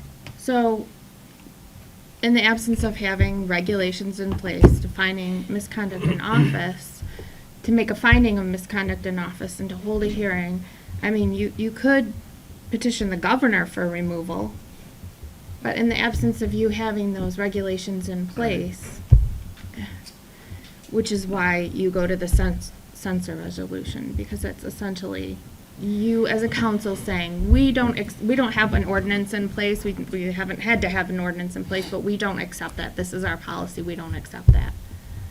So it does serve as an official notice that that what happened is not acceptable, and it is clearly misconduct under our policy. So if repeated, then we would have clear grounds. Right, and legislatively and under parliamentary procedure, it is the most severe form of reprimand available short of removal. But I've explained to you what your removal limitations are. You are limited. It is- Right, we are It is limited. not Our hands are something tied on that just that. happens automatically. Right. Because the public voted you in. So the legislature protects their vote and doesn't allow you to take that. That's why it's the governor mostly that can do that removal. But Yep. A little clarification on that, though. Did not this council vote Mr. Sinkowitz in as president pro tem, not the public in general? Yeah. We're not asking for his removal from Appointed. council. However, once appointed, he was appointed to a term of 2 years. Okay, and that I is your understand. charter, just says that. And although I know people aren't necessarily satisfied with that, there are very good reasons to have those protections for elected and appointed officials. Of course. So, Yes. Understood. Understood. So it's just a legal reality of the process. And the, you can't force that resignation through your censure resolution. And you know, an apology as well. Your censure is what is spelled out here. Slap on the hand is all it is. To be blunt. Well, with an ethics ordinance in place, you have much greater ability. all right, further discussion on the motion of censure. Move to a vote. Hearing none, let's get a roll call vote. Definitely, yes. Yes. Yes. Yes. Yes. Yes. Motion carries 6-0. Thank you, council. I know this has been a difficult process. It's been a difficult couple of months. I am hoping that we can all put this behind us. We can advance towards what we need to do around the Marshon road ending itself, towards repairing relationships where we can, and getting on with the council, with the business of council. So, with that, let's go to item E, road ending issues. We asked our attorney to look into it. We've got a couple pages of memo here that, outline what our options are, what's permitted under state law, what our enforcement mechanisms are. It's fairly substantial, it's fairly complicated. I think our best option there is to take it to a work session, really talk about it in some detail, what we want, what's appropriate, what's not appropriate, where exactly the Marshon road ending falls on that scale, because I think there is still some uncertainty as to how it qualifies under the public road ending part versus private road ending part. So it's a fairly complex situation. I don't think we're going to solve it tonight, but I would like to actually make that the topic of our November councils, or of our November work session. That would be the night before or the night before Thanksgiving, so we'll have to find an alternate date for that. Okay, but I think we look for that. And I've got one thing to say on this, because I did have a phone call and somebody, Oh, okay, and I do have one, I do have one more thing I want to say here, though, and then I'll go. yeah, okay. Okay, so that's really what I would like to recommend with road issues overall, including the, proposed ordinance, which is a model ordinance, it's from another community, we can take a look at it. Some of the specific issues, let's take it to a work session and talk about it in some depth. However, having said that, I think it's pretty clear that we as council do have the power to remove those cattails that are down there. They are, I think, impeding access and egress as described both here and under state law. I've talked with the administrator, she's talked with DPW, and they would have no problem removing those. And if that work is to be done, it should be done before the ice comes in this year. So I would entertain a motion I to would like remove the to cattails at the end of the road. Reintroduce the motion from last Support. month about removing of the cattails. Okay, I think we actually set it to the side, so it's a new motion now. A new Yeah. motion. But motion remove Duff, it. Yes. second stack to have the DPW Yes. remove the cattails at the end of Marshall. Yes. Okay, Are they going to cut them or remove them? I believe they would pull them. We cannot regrow. What thing? So if they grow back, they're going to keep removing them? If they cut them, they will grow back for sure. No, If they pull them, Remove them. they are much less likely to grow back. So they're physically gonna go out there and pull each one? Yes, they would physically remove the cattails. Because I'm hoping that, I'm afraid that we're not gonna see a backhoe down there cutting them, pulling them out, are we? Whatever they need to use to get them out. And not as Road difficult ending. to remove as Phragmites.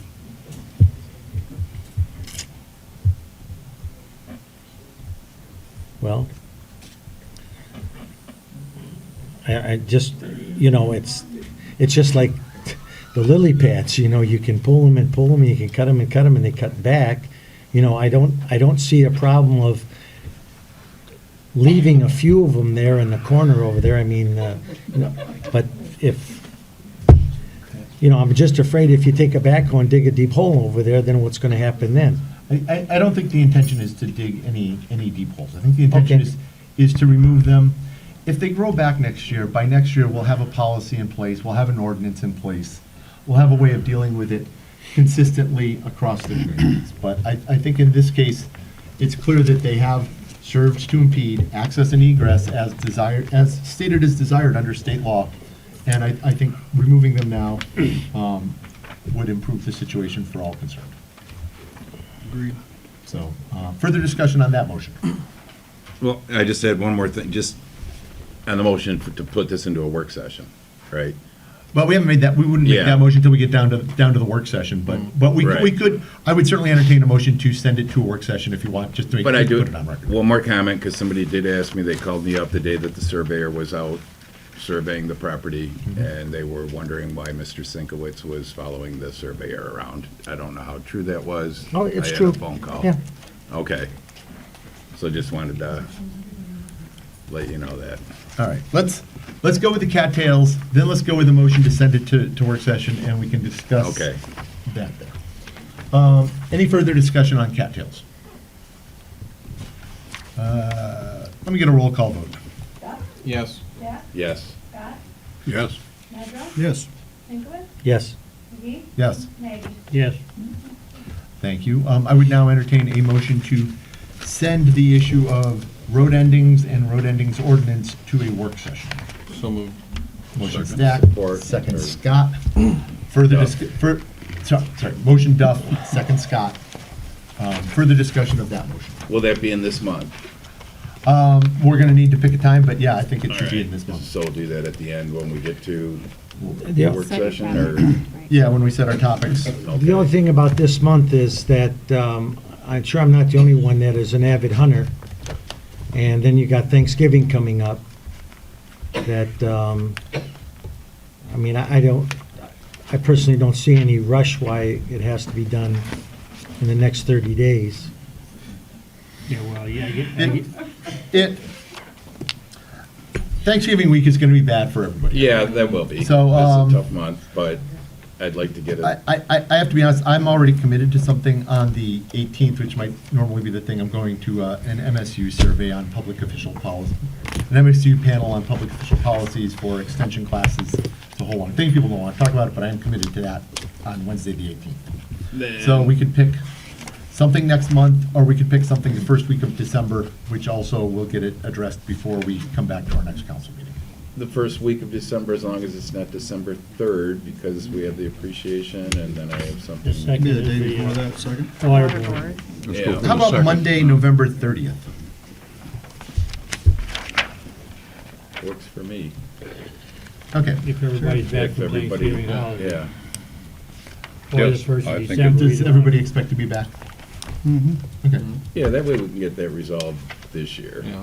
You know, All if right. we need clarification. We've Let's, got- yeah, let's I don't get want to through let it this. linger. Yeah. So let me hear a friendly amendment to the motion to send this to work session, to a work session to be held on Monday, November 30th at 7 PM. So moved. So that is now the motion as restated. Further discussion of that motion.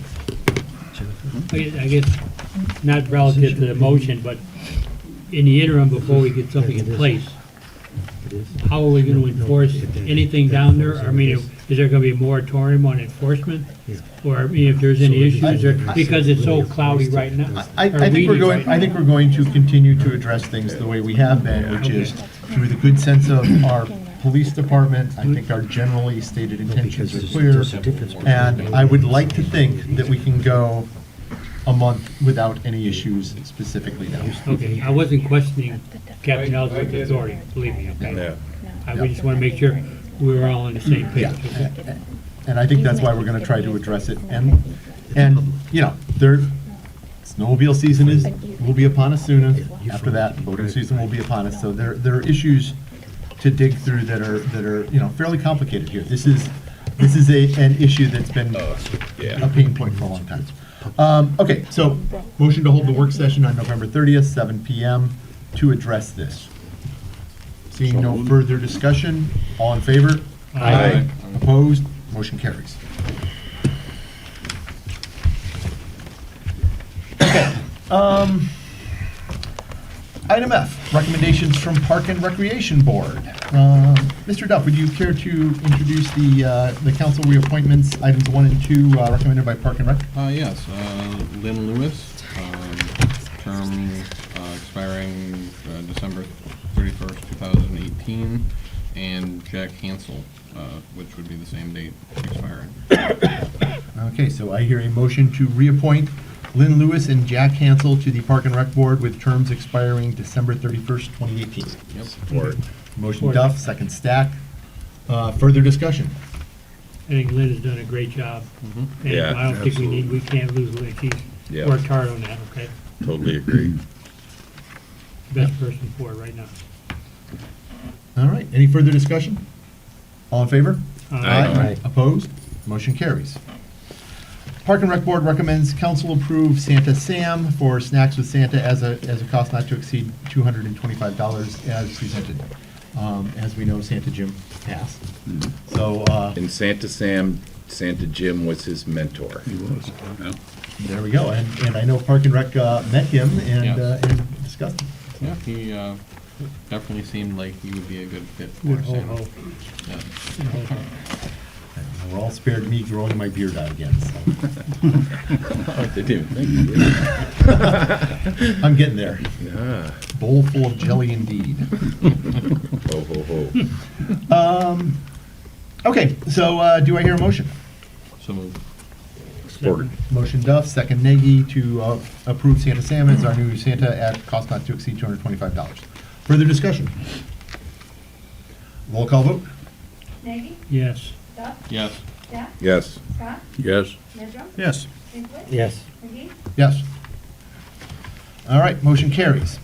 Mr. Nagy, we have a couple of recommendations for reappointments to ZBA. Yes. Care to introduce them? Yes, Bob Malik to a 3-year term expiring December 31st, 2018. Also Mike Starwiski. They've both been excellent members of the board, the zoning board of appeals, and especially Mr. Malik is an alternative, but he's got a lot of experience from being on council, et cetera, and he said he's not going to Arizona in summer, winter, so we got a good guy, so I make a recommendation we approve both of these gentlemen. Was Bob still going to be an alternate? Yes, Okay. Just I thought I said that, yeah, he's an alternate. So I hear a motion from Nagy to reappoint Malik and Mike Stawisky. Mike. Got another Stawisky on our There's agenda. another too, to ZBA for a term expiring December 31st, 2018. And I heard a second, but I didn't hear who it was. Right here. Well, I think we already had the motion there. We had the second Stack. Further discussion? All in favor? Aye. Opposed? Motion carries. All right, brings us to recommendations from planning, which has 4 reappointments. Mr. Hendry, would you care to introduce? Sure. 3-year terms all ending December 31st of 18. Our current chairman, Tom Heitz. Brian Lindman has been on for probably 3 years or so. Tom Collins has been a long-standing member, and he's our secretary. And John Stawisky, which is the other Stawisky, and he's been on for I think a couple of years. And he also serves as liaison to water. Yep. So they all have lots of input. So. All right, so I believe I hear that as a motion from Nedro to reappoint Tom Height, Brian Lindman, Tom Collins, and John Stawisky to terms on Planning Commission with terms expiring December 31st, 2018. Do we hear a second? Second Duff. Further discussion? none, all in favor? Aye. Opposed? Motion carries. Mr. Scott, this brings us to Water Management Board's Yes, recommendation. and the reappointment, actually, the continuation of a membership of Mr. Tony Swedich to the Water Management Board. If anybody had the pleasure of attending our full house at the Water Management Board, they'd find out how important Tony was to bringing people out. So I make the motion that we reappoint Tony to the term ending December 31st, 2018. I'll support that. So, motion Scott, second Stack, I heard first. Further discussion, I will second the notion that since joining the board, and he joined the board without a lot of background on a lot That's of right. these issues, he's been really dogged in digging in, trying to find out, what the science is behind recommendations, why we do some things, why we don't do some things. Some things are counterintuitive, and he's been really dogged in trying to make sure that the recommendations serve the lake. So I think he's done a really good job since he's been on. Yeah, he's also led the full redesign or a partial redesign of the website too, in coordination with the young lady right over here, actually. So it's a good member to have aboard. All right. And I had the pleasure of attending that water board meeting. If you want to and- demonstrate, and it is, by the way, available online. It is the Yeah, full year no. lake report. It's available online. right. If anybody wants to And- see Tony being dogged, that's an Yeah. excellent example. And that night I had a couple text messages. Do you have his email? And boy, that Tony guy really did a great job. So I mean, they were very supportive of him. Yeah, and I mean, I And that think was he's people that were in the audience because that wasn't telecast. Yep. So, all right, any further discussion? All in favor? Aye. Opposed? Motion carries. Second call to the public, an opportunity for citizens to address the council regarding any and all village business. So let's go there first. Last one, you guys. Last one. Oh, name and address first. Yep, Shelley Von Sinkle, 2529 Marshar. Just a question on the cattails. I don't really understand how stuff gets moved to a work session. I'm sure it makes sense at the murkiness of the issue, but when do we find out how the cattails are going to get removed and when? Like, is Okay, that so going to just- happen just- for just to- sure? Just to be clear, yeah, that's not related to the work session. Okay. That's going to proceed. We voted to proceed to do that. The Okay. administrator will direct the DPW. They'll have to work it into their work session, but that will happen, and it has to happen before the ice is out. So, Okay. so that's going to happen.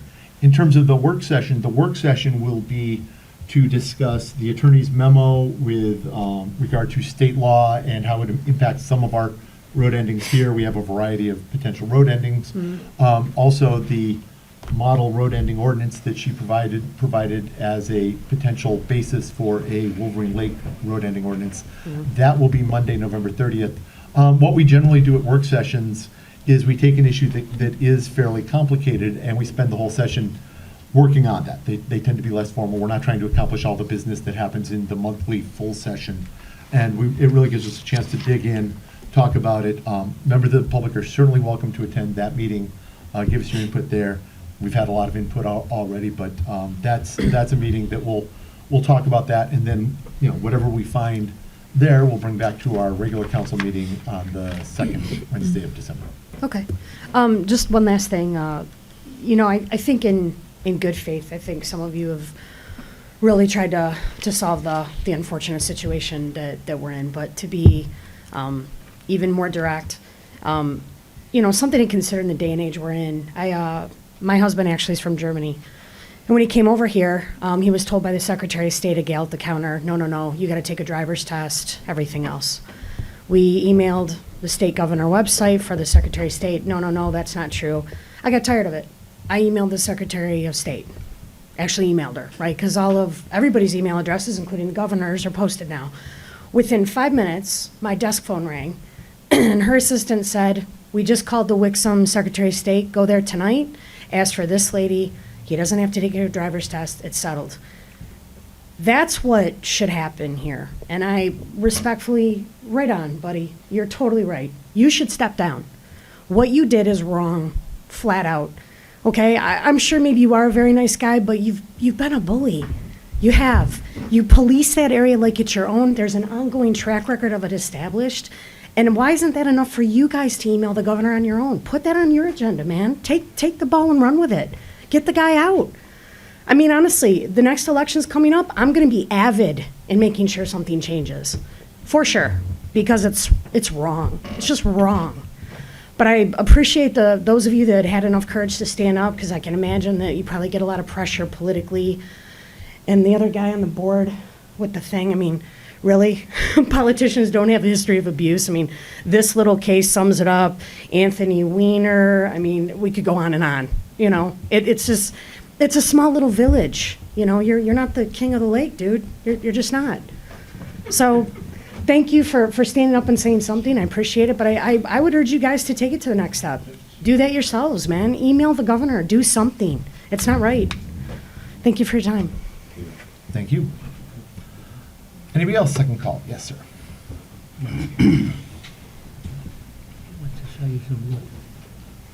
Hi, I'm Joe Donzilla, 1311 Glengarry. First of all, it's Veterans Day, and I want to say thank you to John Ellsworth for giving the sacrifice you gave.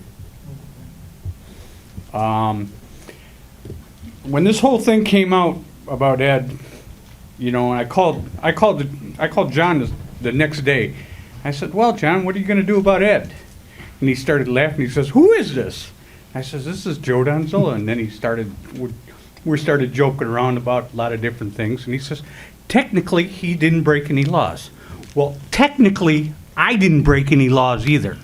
But you guys took me to court. I subpoenaed 4 guys on the board. I subpoenaed Joe George, and I'm trying to remember off the top of my head because this was like 4 years ago. But I show up in court, and the prosecuting attorney's there with your Jeff Rondo, which is Wolverine Lake's George Zimmerman. And I says, where's the people I subpoenaed? Oh, well, I don't know what the judge is going to do. Well, I think the judge already knew what he was going to do before I even went in there. All right? And I basically, like I said before, I won in court. I had to play some games to get a permit to do this and do this. And my health situation deteriorated, so I don't really need, you know, it's hard for me to split the wood now anyways. But I can still pursue the same thing I was doing before. I just have to do it differently. But I mentioned before last time that it's not a fiefdom here. It's a village. Okay, so many people live on the lake and so many people don't live on the lake. I'm probably the farthest one away from, or one of the farthest ones away from the lake. So the lake's irrelevant to me. I just live there. That's where I happen to live. Okay, I like to be left alone. I don't bother anybody, and I try not to bother anybody.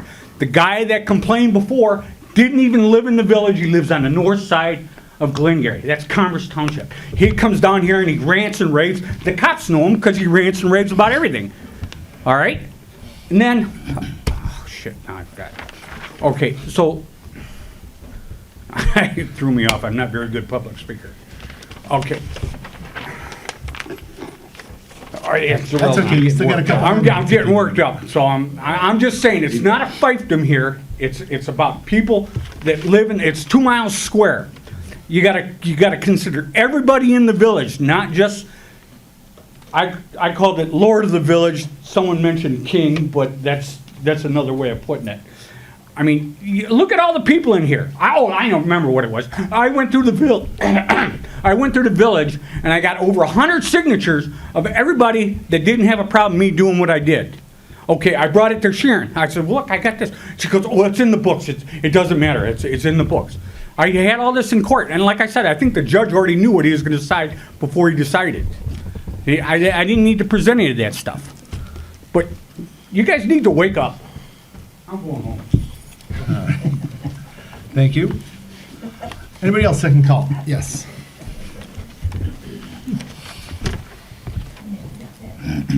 Mr. President, members of council, Stephen Cohen, thank you for giving me this opportunity a second time. I would be remiss if, on behalf of my clients, many of your residents, I didn't thank the council for the actions they've taken tonight with respect to the cattails. And I know your attorney, Ms. Olowski, has worked very hard to move this matter forward, and I thank you. I don't want to pile on to Mr. Sinkowitz any more than has already been done. I think he's probably a decent man also. Problem is, and tonight, in his comments, and I would be remiss if I didn't mention it, there seemed to be no apology, an apology with conditions and a continued effort. He was unrepentant. He accused others of doing worse. It sounded like some of my children would say, well, she hit me first. And the answer is, no, you're required to do the good things and the right things all the time. Mr. Sinkowitz mentioned earlier in his comments that when your surveyor went out and the engineering department went out to look at the issue of the Marchar extension, so to speak, the end of the road, that he went out there to apparently guide the people doing the study. Mr. Sinkowitz, you're apparently going to be discussing a code of ethics later on in your agenda. He is at the center of a controversy that's been going on for months over this issue. His house is adjacent. He has no business interposing any comments to anybody working for this council to make a determination on a fair and even basis for the council. It looks like the devil. Now, I don't know what the engineer did or didn't do or what input he had. But, my God, you're pending a censure. You know this is the wrong thing, and he seemingly can't help himself. I don't know what you're going to do. Mr. Sinkowitz, you mentioned earlier that you retired 14 years ago. May I suggest the retirement become complete? Thank you. Anybody else? Second call to the public. Mr. Renwick.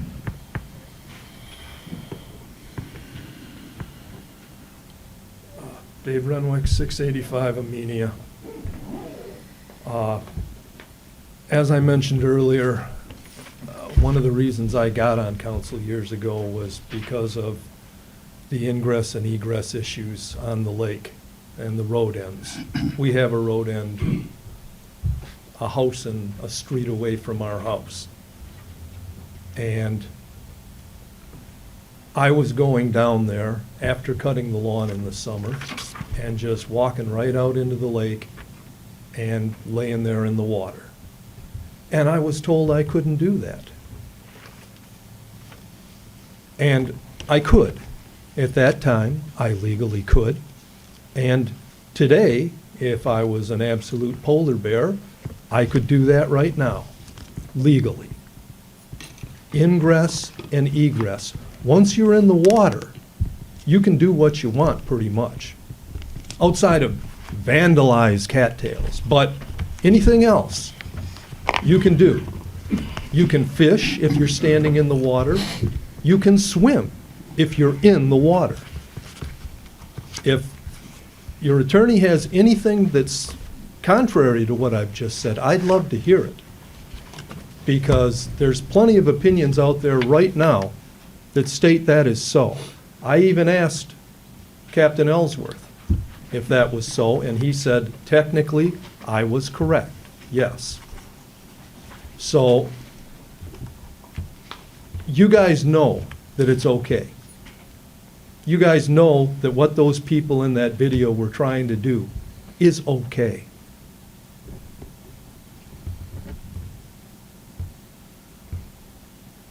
Get away from ingress, actually ingress and egress. I'd like to know, last meeting, apparently, it was brought up that the Lucille access used to have no parking signs.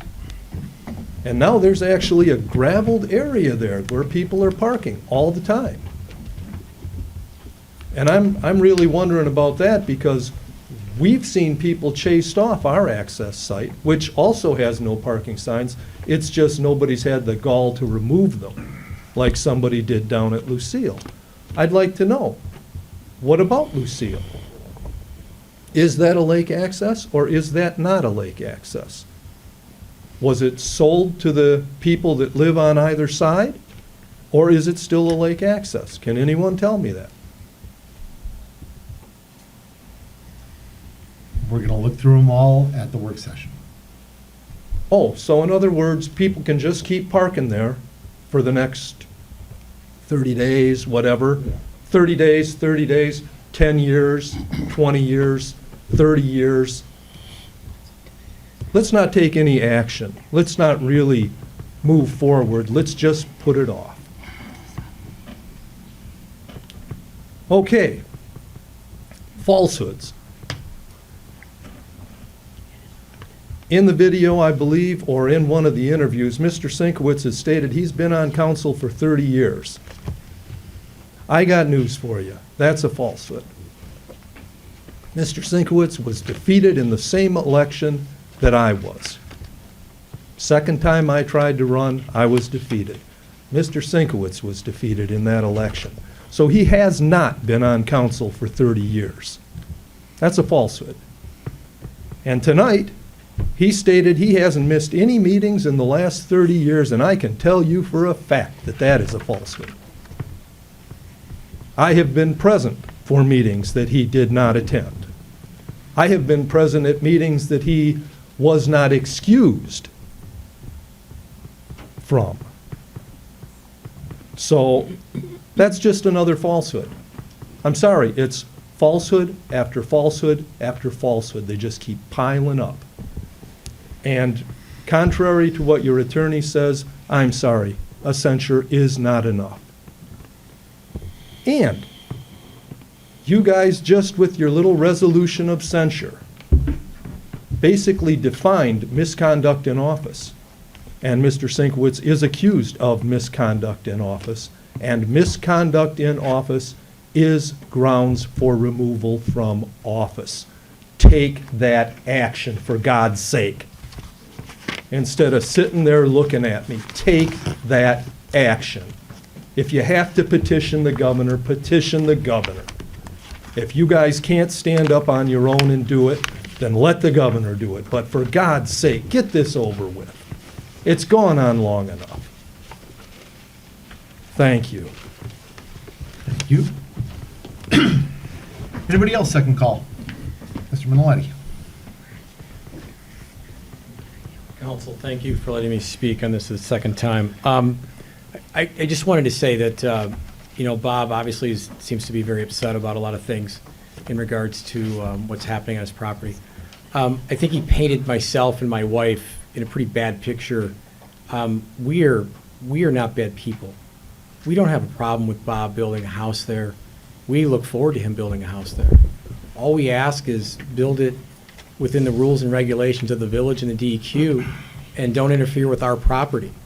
I am open to talk to Bob at any point with the council. I'm open to talk to Bob with Tim, the building inspector, so our concerns could be heard.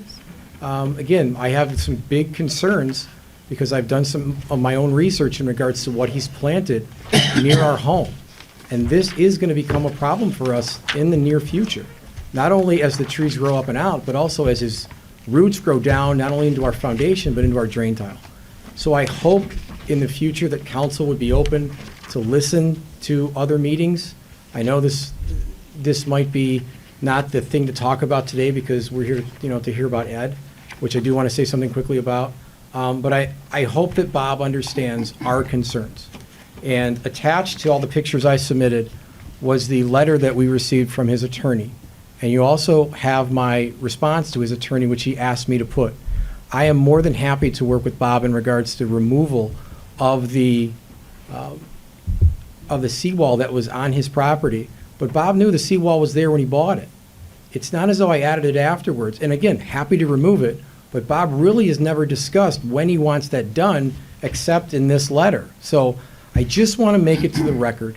Whatever he wants done on his property that I can help him with, I'm more than happy to do so. But I think he painted us in a really bad light by showing twigs on the ground and a black hose laying here, laying there.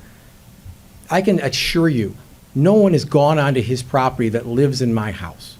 And I hope in the future that if Bob has an issue, he can always knock on our door and we can settle this by just talking it out.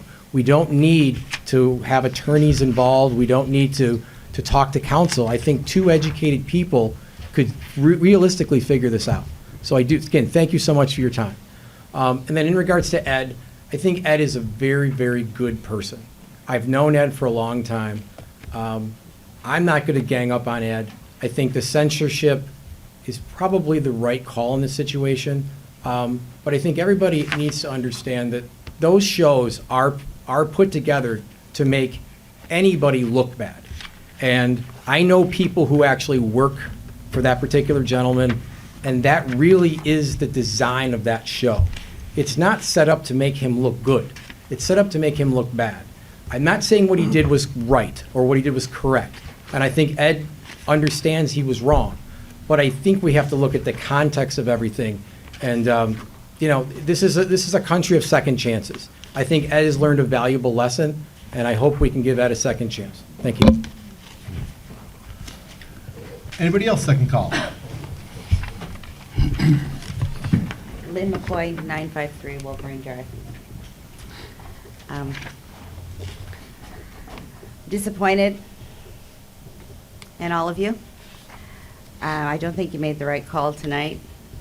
You might have made the first call, but you need to take this on to the governor, and you need to finish what you're all thinking and have Mr. Sinkowitz removed from office.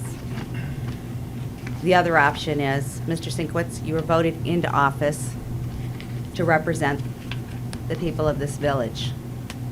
You have not done so in good faith, and you really should step down because of that. I'm the one that brought up Lucille last month, and I look forward to hearing the answer on that. Regarding the cattails, there is also a good amount of cement and bricks and other debris that are at that street ending. Enough so, and this was before the water started going down in the lake, I tried to take my kayak to the shore and I couldn't even get through that area. And I was wondering if that's going to be addressed as well, to pull some of that debris out. Thank you. Thank you. Anybody else second call? Seeing no other first timers, yes, Mr. Renwick. Just, I don't want to, Dave Renwick, 685 Amenia. I don't want to keep you guys here, but I will agree with whoever the gentleman was. This is a country of second chances.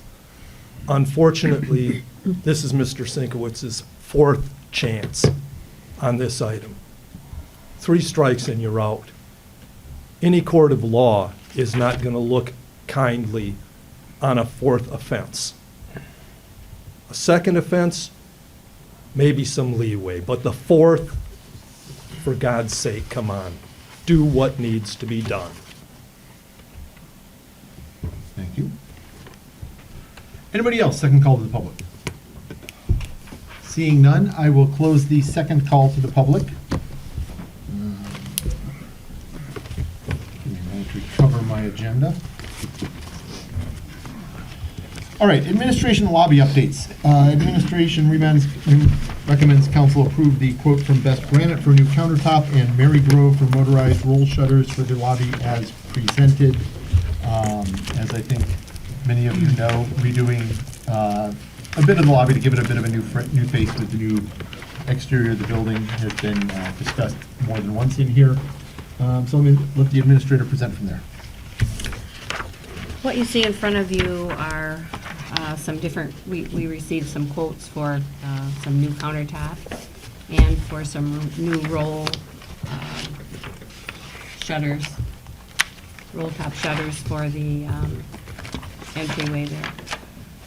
The Best Granite out of Warren was a recommendation from our building official, and Mary Grove Awnings was the lowest bid and a well-known company, and I believe maybe Milford has used Mary Grove Awnings also for the motorized roll-top shutter.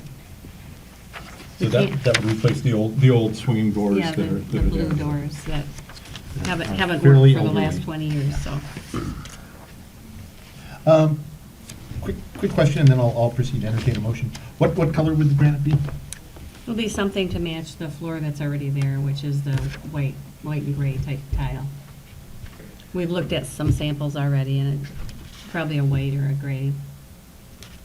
Mr. President, Yes. did anybody get a price on Formica or something else besides? Because I remember when Mr. Nagy brought this up, it was kind of taken as a humorous approach to what needs to be done there to have granite, spend $3,000 on a granite countertop in that office. And I just wondered if we even approached the idea of using some other material that's considerably cheaper than granite. Corian or something like that, or whatever. Did we have a recommendation one way or the other from the architect or anybody else? No, it was a recommendation from council to have a granite countertop, so that's what we researched. Okay, and I think a lot of other communities for very prominent, high-usage countertops have gone to granite also. Yeah, So see, the ones it's in not at all Commerce- unusual. Too dated. The ones in Commerce are very nice. Yeah. Yeah, Commerce is set up. I just think it's, like you said, we updated the outside. I know Mr. Sinkowitz and I both had disagreements about how much we spent outside. I just think the granite just sort of, is like we call icing on the cake. I think it's gonna look a lot better. And it's gonna be durable, and it's gonna be there for 20 years from now. It will wear well. Yeah, and Mary Grove's a very respectable company. Yeah. They've been I used around to a long see time. Yeah, a lot of their work. They do a good job and good service behind it. Okay, so do I hear a motion to approve the purchase of a new countertop from Best Granite and motorized roll shutters from Mary Grove as presented? So, Second. Motion Duff, second Nagy. I'm gonna let Nagy second that Yeah. one because. Oh, yeah, we should have let Well- a motion at it. Can we do them further- separately? All right, go ahead. Well, what was Just do that? it. Let's get to further discussion on the motion. Go ahead, Mr. Sinkowitz. No, like I said, there's nothing to choose from here. I mean, $3,000 for the granite. I think the roll top is definitely something that we need, because those shutters are not. They are not secure and not No, practical. they're not. And I think with all the paperwork and information that's in the secure, I have no problem with the roll top shutters, but I'm not crazy about the idea of granite. But do whatever. I think, actually, well, I said it already. I think the granite is a good idea. It's been used in a lot of communities. It's really durable. It looks good, and it will continue to look good over time. And actually, which is depending on consideration. what type of granite you put in, a lot of cases, a lot cheaper than Corian or another solid surface. And Formica will last for a while, but it'll end up getting worn out, so. Stain, et cetera. I agree, it makes sense. All right, further discussion on the motion? Roll call vote? McGee. Yes. Nagy. Yes. Huff. yes. Jack. Yes. Scott. Yes. Nedrow. Yes. Sinkowitz. Yes. All right, thank you, council. Forward to that improvement. Okay, item L, Code of Ethics Ordinance. Much as with road endings, there's a lot to unpack here. Yeah. We're already scheduling a work session on road endings. We do have a regularly scheduled admin committee meeting Friday morning. Can I recommend that we send the ethics ordinance to the admin committee for review to come back to council, maybe with a recommendation for a work session on it, or recommendations about what we like, what we don't, and then that way we can at least make some progress there this month and move it along. So here, motion Scott, second Duff, to send ethics ordinance to the admin committee for review and recommendations. Speaking of the admin committee, is it possible we could delay the start till 9:30 on Friday? I was going to recommend noon. I'll buy a pizza. Well, because I've got a doctor's appointment, I just realized first thing in the morning, I wasn't I sure. did the same thing. I had to. Let me take a look. I think I We'll can get it settled right now. Sorry, If ready? you want to do it through lunch, I'll buy pizza. I'll bring the beer. Huh? As long as it's consumed on the ground and not taken home, yes. Yeah. As long as you don't see John walking out of here with 5 in his hand afterwards. As long as we eat it here. Yeah, I can do that as long as I'm free by 2 o'clock. Noon on Friday, okay. Okay, good. Didn't mean to interject that, so I just. No, that, No, thanks for it's- bringing that up, it's- Ed, that worked out well. So, actually, I should check with our administrator. It's fine, I've already checked. Okay. Okay. Everybody needs lunch. Okay, so we have motion to send it to admin. Admin will meet at noon on Friday. Further discussion of that motion. All in favor? Aye. Opposed? Motion carries. M and N were on consent. Item O, we have already dealt with. That will be road endings on Monday, November 30th. Item P, new copier for police department forfeiture funds. I should say, I was thinking we could get a scribe, we could get a medieval monk, somebody with good handwriting. Me, grab machines. I got old mimeograph. Send them out on a bicycle. The carrier pigeon is much underrated. A drone. Okay, so we can do drone. Yes, I understand our old copier has died. Well, council, as you know, about 3 years ago, we bought a $700 color copier scanner, and that has turned out to be not such a great investment. It's very expensive to maintain, and it is cost us quite a bit in time and money as far as fixing. I got frustrated this week, and that's why it's late addition to the agenda. So when the copy man was out here doing another repair on this machine, I said, what are we doing wrong here? And what we did is we bought a very light-duty printer, copier. It's not even a printer, it's a copier, but it's a color printer. I went back and looked, and the last time we bought a good heavy-duty, small business type copier printer was 1998, and we still use that. So what we have are three. Actually, I brought in one from home, the same type that our current treasurer uses in his office, that we use the majority of the printing. And then when this other color copier works, we use that for any type of color printing. But as far as copying goes, we use the old 1998 one. That can't be networked, so we have to print everything and then copy it. So with everything else that we have going on, I feel it's probably time we just invested in one decent machine. I can take my personal printer that I have and put it back in my office, and we can all network under one copier, printer, fax. It's going to be much more cost effective, much more easier to work. We would then be able to fax from our computers rather than have to print them out, which we're doing now, and fax things to the prosecutor's office, the city attorney, other FOIAs, things of that nature that we have to print out and then fax and then destroy. So we're using reams of paper when we don't necessarily need to. The cost of this one is, the maintenance is much, much lower. They're talking 200,000 pages before they even need any maintenance. So I've talked it over with our treasurer. We do have funds in our capital outlay budget this year. However, I'm afraid that if I use those, I will come up short. We can currently use those, and if I do come up short, we can then adjust for the forfeiture funds if needed. However, I still think I would rather stick with using our forfeiture funds for this. This is an acceptable use, and I think we're going to, it appears we're going to come up with some additional forfeiture funds in the near future here, so.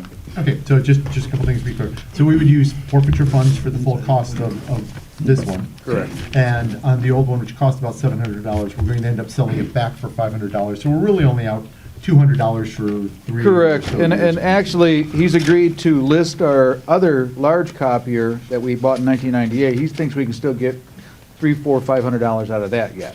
So he's willing to list that and on, I don't know if it was eBay or one of those sites, to be able to get money out of it. So that'll also help offset some of that. Okay. Further discussions from council? Or further questions? Do I hear a motion? I make a motion, we approve it.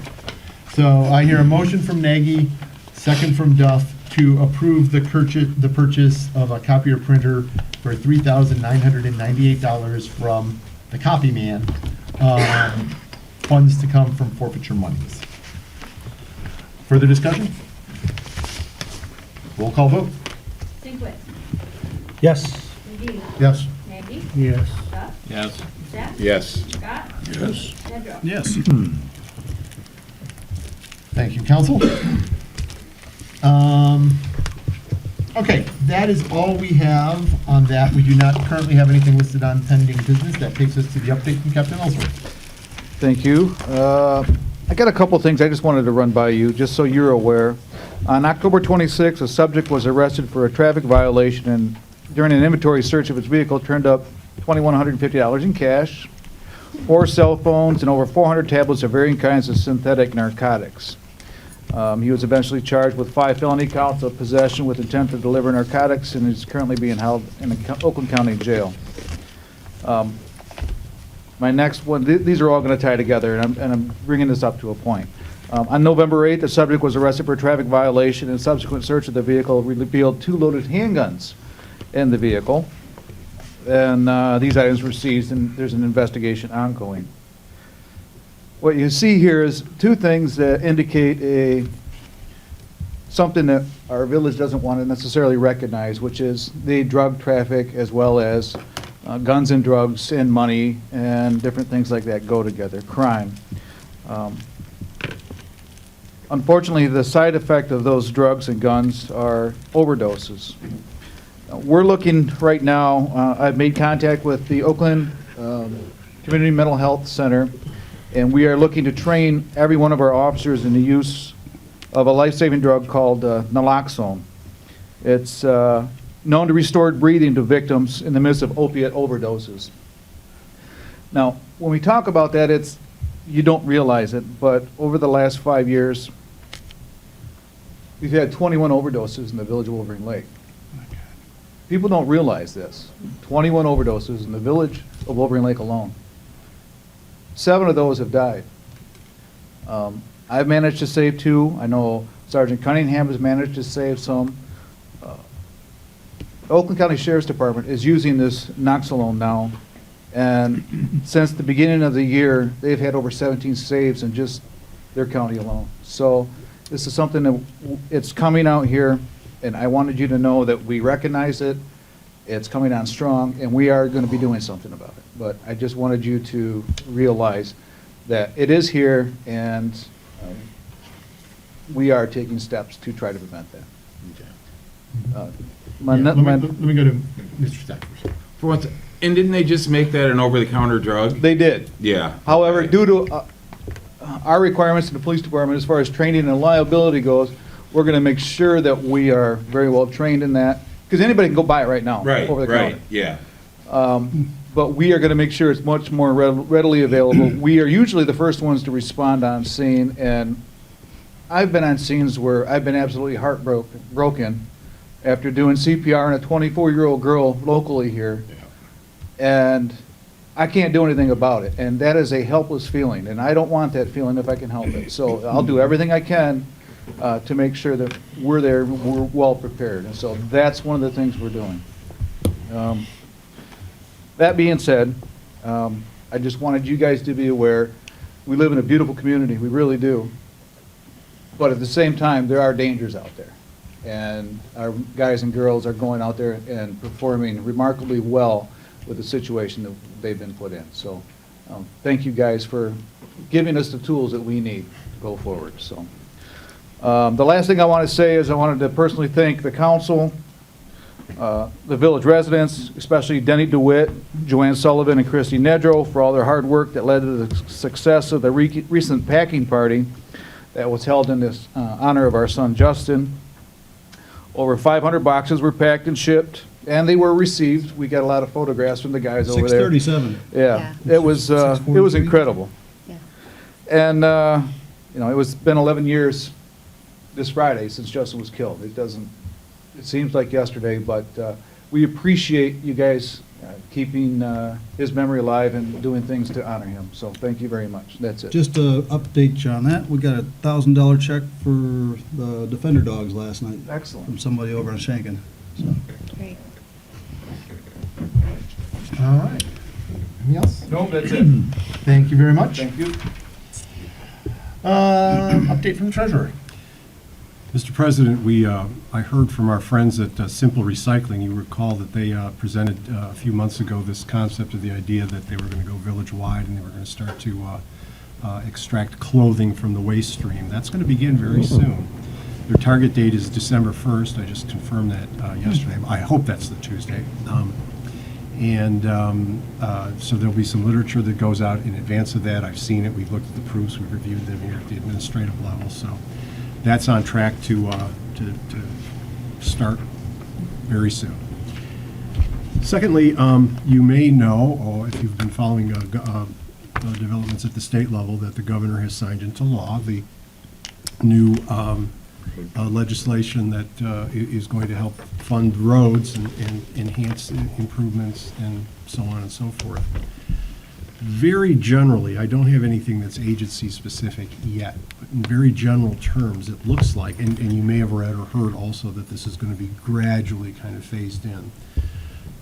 If we're getting about $264,000 right now annually in Act 51 road funds, that will go up to about $400,000 in the year 2021. That would be a 50% increase. Now, again, I don't know that that's exactly where we're going to be, but those are the kind of the numbers that have been bandied about or suggested that would be valid by people at the MML. So nothing in the near term. It's only 4% in the year following this. It goes to 13, then 23, then 34, then 50, and presumably it would stay at that level. But there are lots of things that could change that, and you'll read about that, I'm sure, in the near future. But that sounds like good news anyway, although not immediate. Thank you. Update from the administrator. I have nothing else to add tonight. All right. Okay, so let's go to council comments, and we start down here. I'd like to thank all our veterans. Your service is appreciated. And happy Thanksgiving to all. May you have a safe holiday. I'd like to thank our veterans and want to say that hopefully everybody that likes to hunt has a safe and prosperous time in the woods, and happy Thanksgiving. Mr. Nagy? Yeah, thank you for our veterans. I'm sorry I was not one, but I know people who have, and I've lost friends. So Captain Ellsworth lost his son. And happy Thanksgiving. And one other thing that I don't know if we've talked about it before, whether it's going to be pending business or not, but I think we need to look at our charter. And I think there's some updates that possibly, I don't know the last time it was updated, but I know I've talked to people about various things, and that we, one of the kidding things, we ought to get more than $5 a meeting. Well, you can't get $10 a meeting because it's not in the charter. Little things, it's not major, but I just think we need to look at the charter. There's the auction requirements, there's some other things. There's the other things I think we need to look at, and just whether or not we do it through a work session, because I understand whoever we come up with, it has to go to a vote to the people. I would entertain, if council would like the admin committee to come bring forth a few recommendations there. I think that would be appropriate. I like to make that. It was on our goals for this year, so. Yes, I'll make that recommendation. Okay. I think we don't have to proceed to motion, but admin will address it. Okay, thank you. A few, or the entire, look through the entire charter, or just take out the ones we go Let's take a look at it. Just bite at a time? Take a look at what makes sense, come back to council with a recommendation, we'll probably end up in a work session, Yeah. January. Yeah, But we do need to start now to be able to put something on next November's ballot. Right. Yes, Next November comes very quickly. yes, it does. Thank you. All right, we go Next to- August quicker. We go to Mr. Scott. Well, echoing the thanks to the veterans is personal too. Lost a couple good friends like I know you did, Pat, and again, thank you for the service to your son. Beyond that, happy Thanksgiving. Have a good bird, as they say. If you're hunting one, I know where there are a couple that keep crossing down here at Glengarry, if you've seen them. I almost got a deer last Sunday down in Did you? Happy Turkey Day and safe hunting. Happy Thanksgiving, and kudos, thank all the vets of the past and the present. And hopefully someday in the future, we won't have to worry about that. All right, I do have a couple items. Obviously, we had a few issues brought forth here. Some of which, I like to keep everything out of court as much as possible, but there are some things that are simply civil matters between neighbors that we as council can't resolve. I don't know if that's where the issue with Mr. Minnelli and Dr. Cerrone is headed, but there are some things that we as the village can do our best to fairly and equally enforce our ordinances the best we can, the most fairly we can. But some things we may not be able to fix, and I hate to say it, but that may be one of them. I would much prefer that they find some arbitration, they find some way to settle their differences there. Second item I had was I wanted to give everybody an update on the search committee. We've met with the MML recruiter. We gave him a lot of information in terms of what we're looking for, what we're bringing forth. He brought back a preliminary posting, some recommendations, some injunctions. I think we're looking for one more small batch of input. We'll give it back to him. And then I think we should be able to, hopefully in the next week or two, post the opening and start to recruit. He was very, very encouraging in terms of our ability to attract high-quality candidates for the position. As he looked it over, he spends a lot of time working with communities, looking for administrators, city managers, things like that.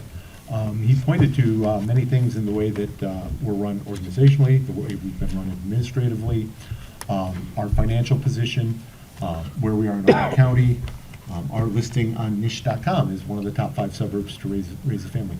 There are, as he looked at it, having had to recruit for some other positions that may not have been as immediately attractive. He thought it was it's going to be a really good opportunity for somebody, and he expects we'll get some good candidates. So I did want to let everybody know that. We'll keep you updated as we go along.